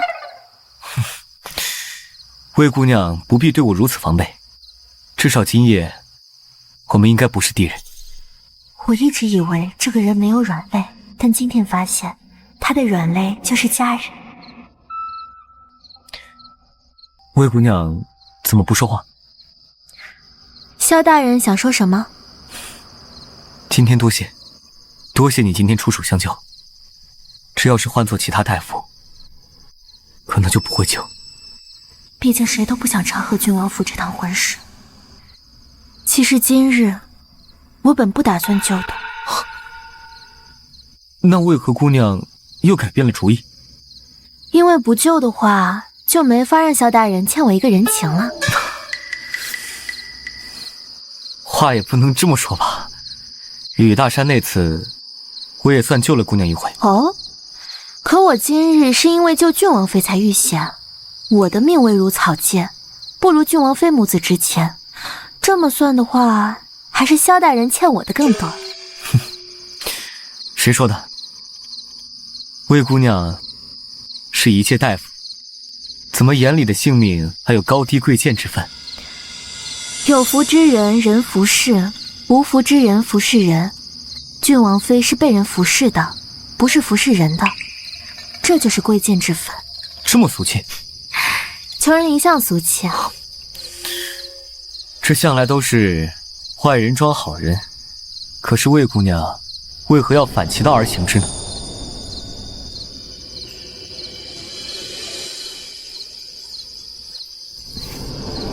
她长得真好看。好吧，那魏大夫想要多少诊银呢？萧大人，我们不妨做个交易。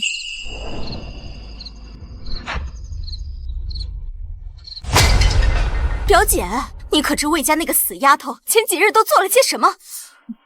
死丫头，她又惹出什么事了？你是真不知还是假不知啊？替萧淑英接生的就是她。什么？她还会接生？表姐，你连一个丫头都拿捏不住，反倒让她爬到我头上来了。你不懂，那死丫头狡猾得很，以前住在府里还好拿捏一些，自从搬出府去，越发不好收拾。我几次出手，都被她打了回来。她害得郡王冷落了我，还让萧淑英平安诞下男婴。她若是当时在我手里，早就死无全尸了。她不是在何家那个破药馆做药茶吗？她既然这么不守安分，那就让她消失。表妹的意思是，从外头做，她既然选择与萧家站在一边，那就不要怪我柳岩心狠手辣。你说什么？你要替文郡王妃接生，还要去她府上治疗她孩子的毒？是啊，孩子体内余毒未清，还需几日针灸。魏一宁啊，魏一宁，你知道你闯了多大的祸吗？这柳家背后是朱太后，你这可是在刀尖上跳舞啊！何公子，小姐救了郡王妃和小世子，这可是天大的功德。功德记在我的钱袋里，还是记在我的额头上啊？我们这样的人最经不起的就是他们这种权贵的消遣。这是什么？银子。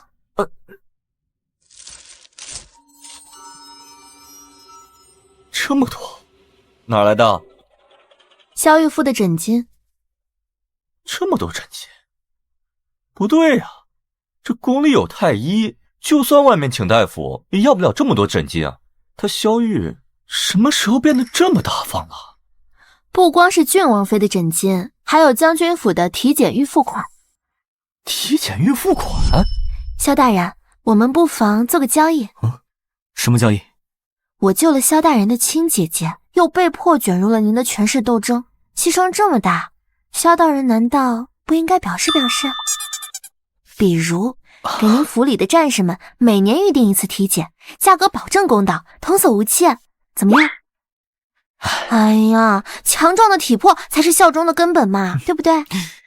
是，魏大夫还真是从来不做亏本的买卖啊。就是这个，何公子，现在你还觉得靠近萧玉就是晦气吗？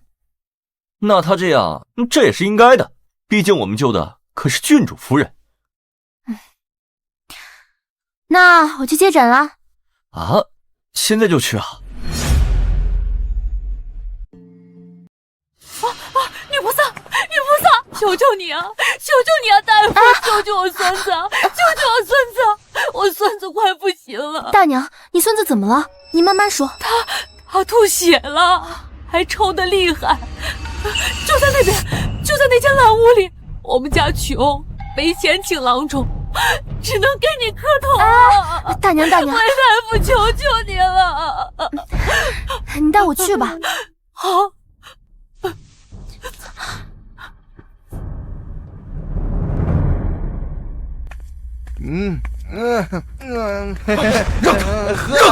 让开！喝点儿。魏大人呢？喝呀！糟了，中计了！大夫，大夫，你看我孙子就在那儿。老人家，您孙子在哪？就在那儿啊！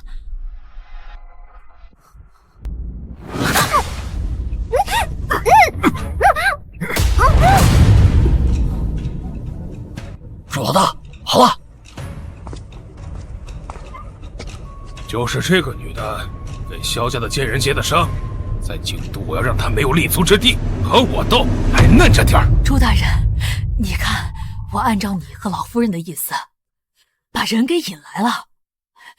那我的赏钱少不了你的。谢谢大人，谢谢大人。那老身就先回去了。站住！让你走了吧。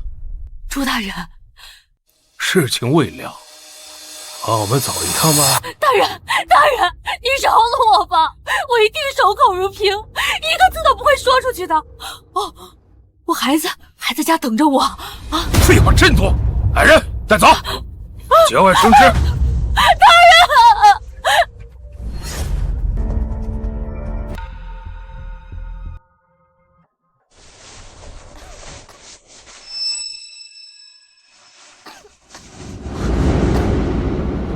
姑娘，姑娘，你没事吧？我是大夫。姑娘，信了就别出声，在这儿啊，大夫跟病人没两样，别费劲儿了。就算是治好了，又能怎样？到了这里，就是进了无底洞。我认识你，你是吴秀才的母亲。半个月前，他来过药堂，为你抓治疗心口疼的药，那方子还是我开的。你怎么知道？你衣服上的补丁和吴大哥身上的一样，即使单身昂贵，他也不愿用柴胡替代，因为这是给他母亲抓的药。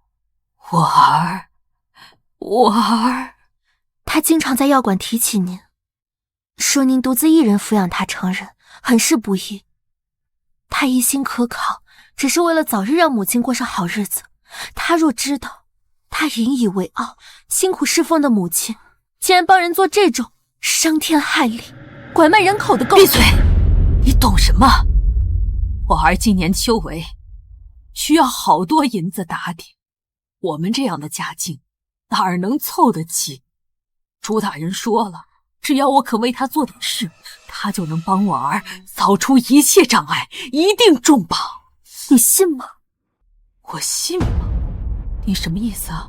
吴大哥辛苦科考12年，难道你真以为他资质平庸，一次都没考中？想必朱家也不过是利用你罢了。不可能！其实你比谁都清楚吴大哥的才学。不会的，不会的。走，快起来！不要！你们放开他！他们会被送到哪里？不知道，也许卖去窑子，或许卖去做贱奴，又或者是去了有钱人家的暗房里。反正啊，横竖都是个死。不，你可以救他们，也只有你能救我们。我做不到。去这！看看，这就是胆敢逃跑的下场。畜生！这么嚣张，不愧是魏家嫡女。好相貌，调教一番，绝对是我洪秀阁的招牌。算了，我今天来只是看一下，你跟萧玉什么关系？拼了命了，都要为萧淑英接生，怎么？萧玉是你相好？怎么？你很怕萧玉？你怕他找上你，会把你杀了？我朱世昌会怕萧玉？我朱世昌怎么会怕萧玉啊？朱世昌，你干干什么？这是干住手！不要敬酒不吃吃罚酒，再敢嘴硬，我现在就杀了他！我说，你是怎样攀上萧玉的关系？都知道些什么？全都给我说出来！没错，我是他相好，不过萧家的事，我一概不知。那萧淑英的孩子现在有没有度过危险期？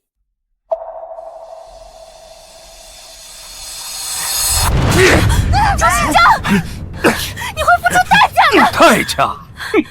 说这句话的人不止你一个，我背后可是太后。说，萧淑英的孩子身上的病毒到底怎么回事？还未完全排清，若无我帮他排毒，必死无疑。还算你识相，乖乖的早说，不就没什么事了吗？来人，是，把他带走。是，没有我的命令，谁也不许接近他。走。主帅，魏姑娘她不见了。你说什么？属下本来跟着，可是被醉汉挡住了视线，回头发现魏姑娘她就不见了。你把魏姑娘藏到哪儿了？是我的疏忽。疏忽？什么疏忽？魏姑娘她怎么了？本来大人是要我跟着她，但是在我回过头来的时候，她就不见了。何公子，责备的是，不过眼下当务之急是尽快把她找出来。找出来？京城这么大，怎么找？小雨，我知道你权势通天，耳目众睹，可你知道你身边有多少双眼睛在看着你，看着你身边的人吗？一宁姑娘只因与你相近，便要遭此等无妄之灾。高阳在，即刻调派玄甲卫，要绝对可靠之人。先从医馆的周围开始去查那辆马车，所有的城门暗哨、水路码头，还有妓馆赌坊，只要是与柳岩以及太后有关的所有关联的场所，都要逐一的排查。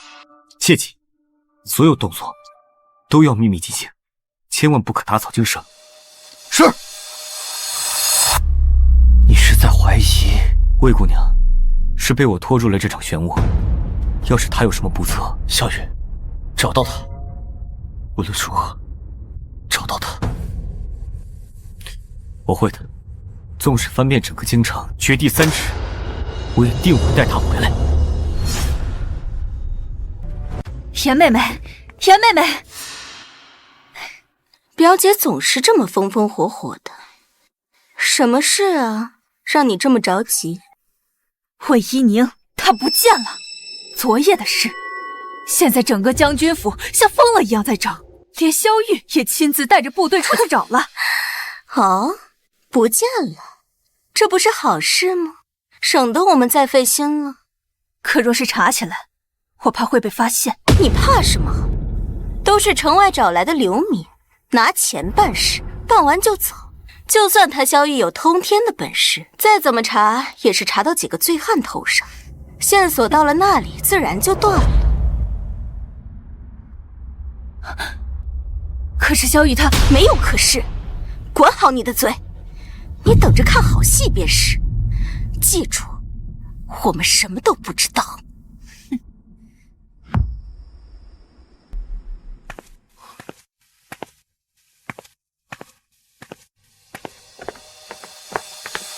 大人，我在那边发现了这个。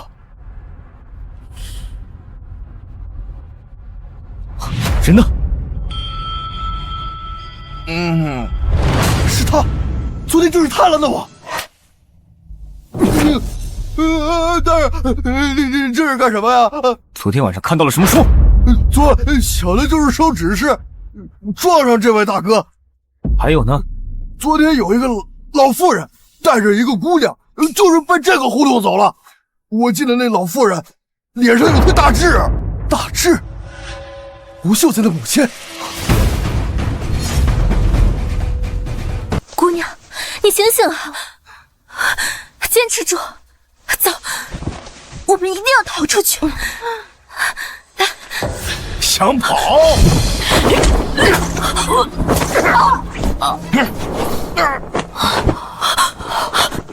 大娘，快走，后面没有小路。你别说话，我帮你止血。韦大夫，这些脏事，我儿子一点都不知情，他什么都不知道，他是个干干净净的读书人。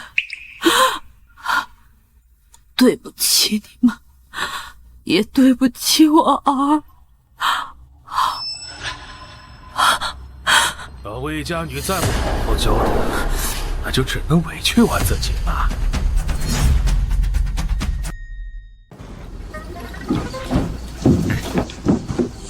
人呢？魏一宁的接人呢？找，都给我找！是。在那边站住！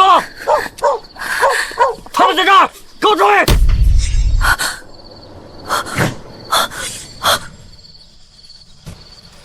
魏一宁，我还以为你能跑呢，乖乖跟我回去，还能少受点罪。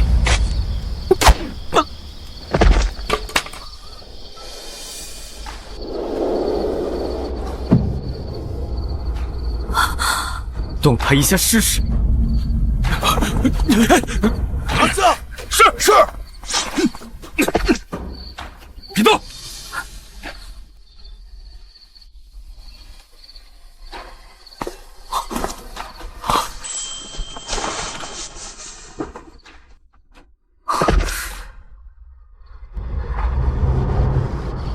过来晚了，快去救那些女孩子们！高阳，马上派人去附近，还有胜者。是，大人。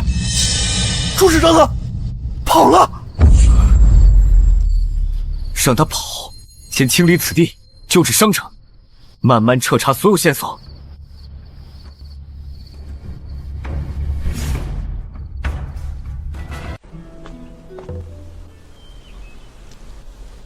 他们一直都在这里。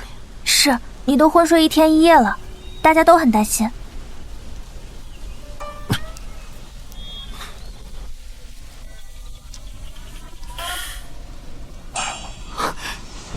魏姑娘，你醒了。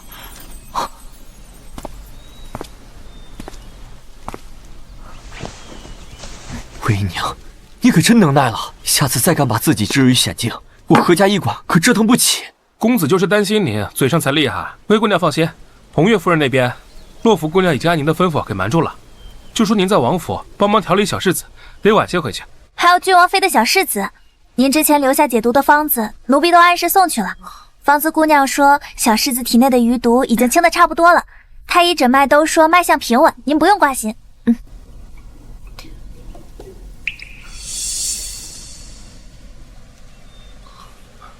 对了，那些被拐的姑娘们都得救了，是萧大人的人找到了他们，还请了大夫诊治，现在都安置在安全的地方。是，我何家医馆的坐馆大夫，差点沦为阶下囚，也是拜萧大人所赐。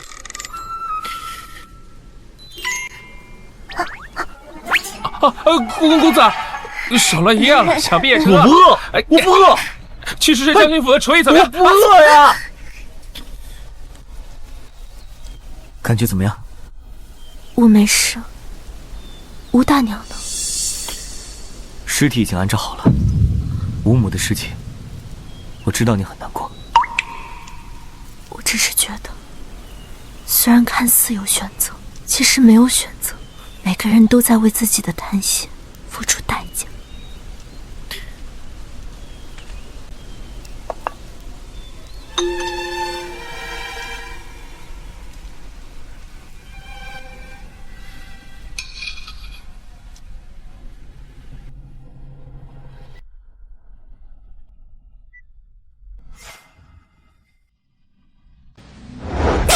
废物！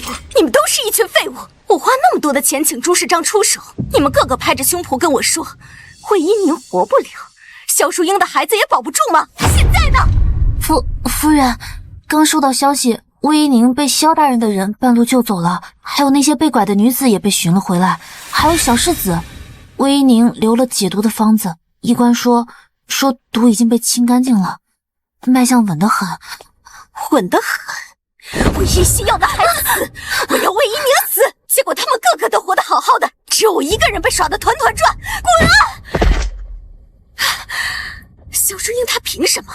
她不过是拥有正妃名分的摆设，她凭什么安安稳稳的生下世子？魏一宁那个死丫头，凭什么次次都要坏我的好事？郡王妃到，参见郡王妃娘娘。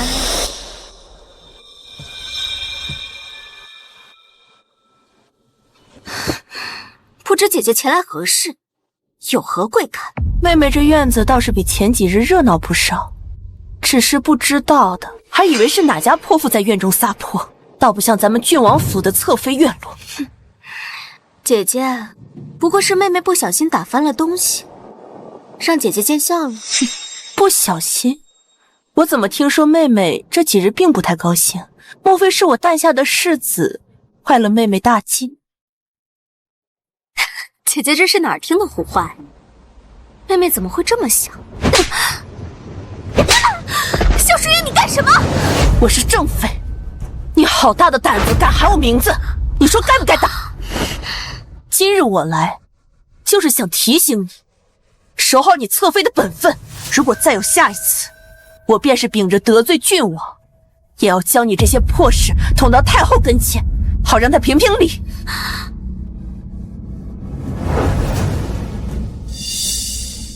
我们走。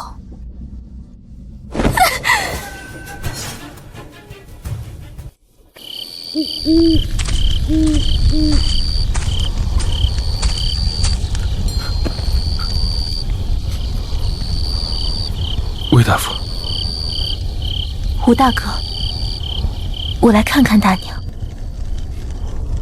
都怪我，如果我能早点考取功名，娘就不用抱着遗憾而去。胡大哥，你还记得吗？上次你来医馆抓药，说对今年秋闱志在必得，还说今年的文章比去年精进了不少。可我还是落榜了，12年，我考了整整12年，每回都差一点。娘总说我运气差，可我知道是我太没有。不是你没有，是这科考本就不公。你以为你差的是才学？不，你差的是没有给主考官塞够银子，是没有找对门路。魏大夫，你说什么呢？这怎么可能啊？科举是朝廷选官的根本，这不会的。怎么不会？吴大哥，你寒窗苦读12载，比不过别人一句打点，比不过那些官宦子弟的门路，这才是你次次落榜的真相。害死大娘的，从来都不是你的落榜，也不是他的一时糊涂，是这不公的世道，是那些把持科考、贪赃枉法的人，是那些使寒门子弟前程如草芥的规则，是那些让大娘觉得只有交钱，儿子才能出头的浑浊世道。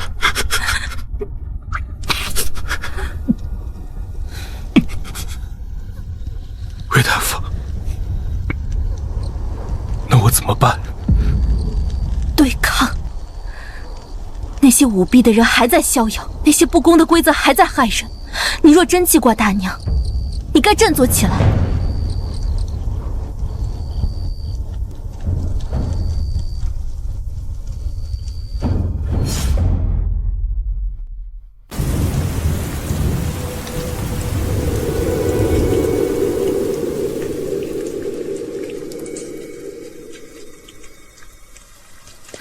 小姐，出大事了！吴秀才他没了。听说今天有人发现他死在破屋里，桌上还放着半碗带毒的粥，而且他还留了遗书。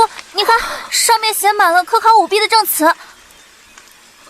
现在整个京城都炸锅了，所有考生看到遗书都气炸了，他们跑到官府门前喊冤，说要讨个说法，甚至还说要为吴秀才报仇。官府的人拦都拦不住，场面乱得很。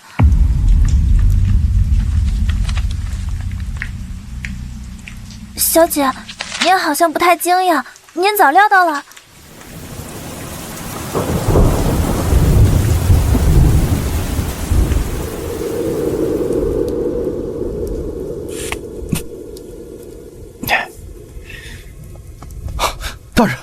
吴秀才的死已经查清楚了，是慢性毒药，应该是有人早就盯上他了。遗书上的内容已经传开了，考生们闹得厉害，刑部的人已经去维护秩序了。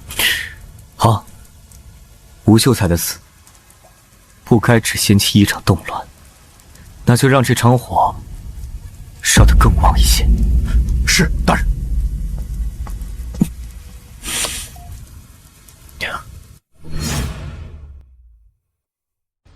明早去集市给娘买件漂亮的衣裳。好。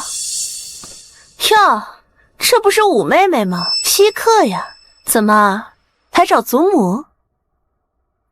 不，我要找二婶婶。找我何事呀？二婶可认得这个东西？这只不过是些寻常的香料碎末，有什么好认的？你拿这东西，难道想和我讨论熏香吗？寻常香料，这是我刚回来之时从母亲房里的香炉刮下来的。刚开始只觉得味道奇怪，前几日才想明白，这里面掺了大麻的碎末。什么大麻？你胡说！你母亲身体弱，郁结于心，跟我有什么关系？把大麻少量加入熏香中，闻着与寻常安神香无异，可时间久了会损耗气血，加重体虚，还会让人整日困顿，郁结于心。母亲这些年身体越来越差，不仅是因为你们2房3房的欺压，更是因为她房里日日都燃着你好心送的安神香。你胡说！你有什么证据证明是我放的？这香是西贡独有，整个京城恐怕只有黑市才能购入。我前段时间帮郡王妃顺利诞下世子，婶婶您说，若是我找郡王妃帮我查一下这香的来历和买家，难吗？我不生事，但也不怕事，今日来就是来告诉你，以后母亲的身子由我来护。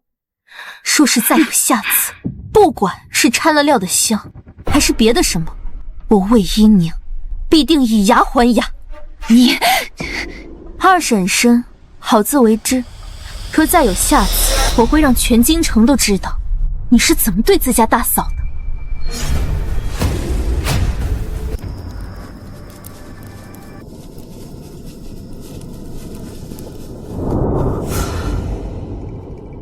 萧大人，这是暗牢，是处理麻烦的地方。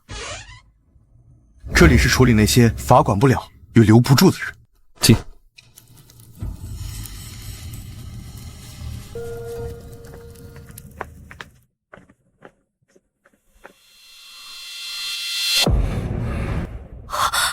你把他给抓来了。他害你陷入险境，又牵扯科考舞弊、拐卖女子，手上沾了无数条人命。小玉，你把我放了，这都是刘侧妃安排的，我只是拿钱办事，我再也不敢了，你放了我吧。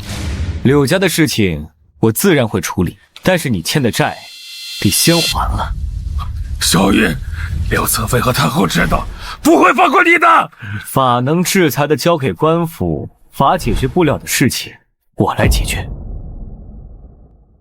走吧，这里的事就交给他。高阳，刺他41刀，前40刀别让他死，最后一刀必须断气。遵令。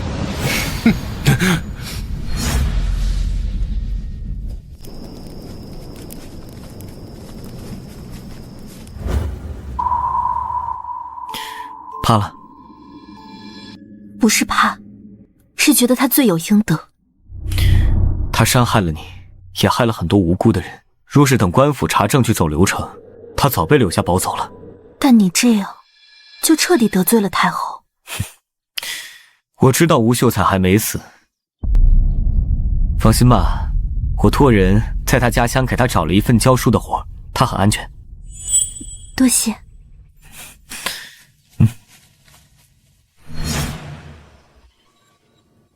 快看，魏大夫回来了！魏大夫来了，魏大夫，平安就好，平安就好。哟，大功臣，你回来了！你再不回来啊，我这药馆的门槛就要被街坊们踏平了。一一都问你啊，什么时候回来坐诊呢？魏大夫，您可算回来了。前几天听说您遇着危险，我这心一直就没放下过，做了件新衣裳给你添添喜气。魏大夫，多亏你的玉露茶呀，我这老鼻子呀，今年秋天没遭罪。魏大夫拿了些鸡蛋给您补补身子。我家丫头说呀，您之前开的止咳方子比那太医院的都管用。魏大夫，别怕那些坏人，咱们街坊都站你这边，以后谁敢再找你麻烦，咱们联名上官府去告他去。小姐，大家都记着您的好呢。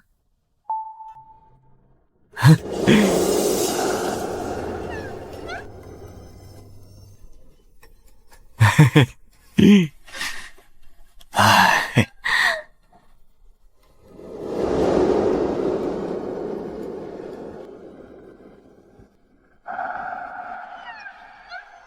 妈妈，你知道吗？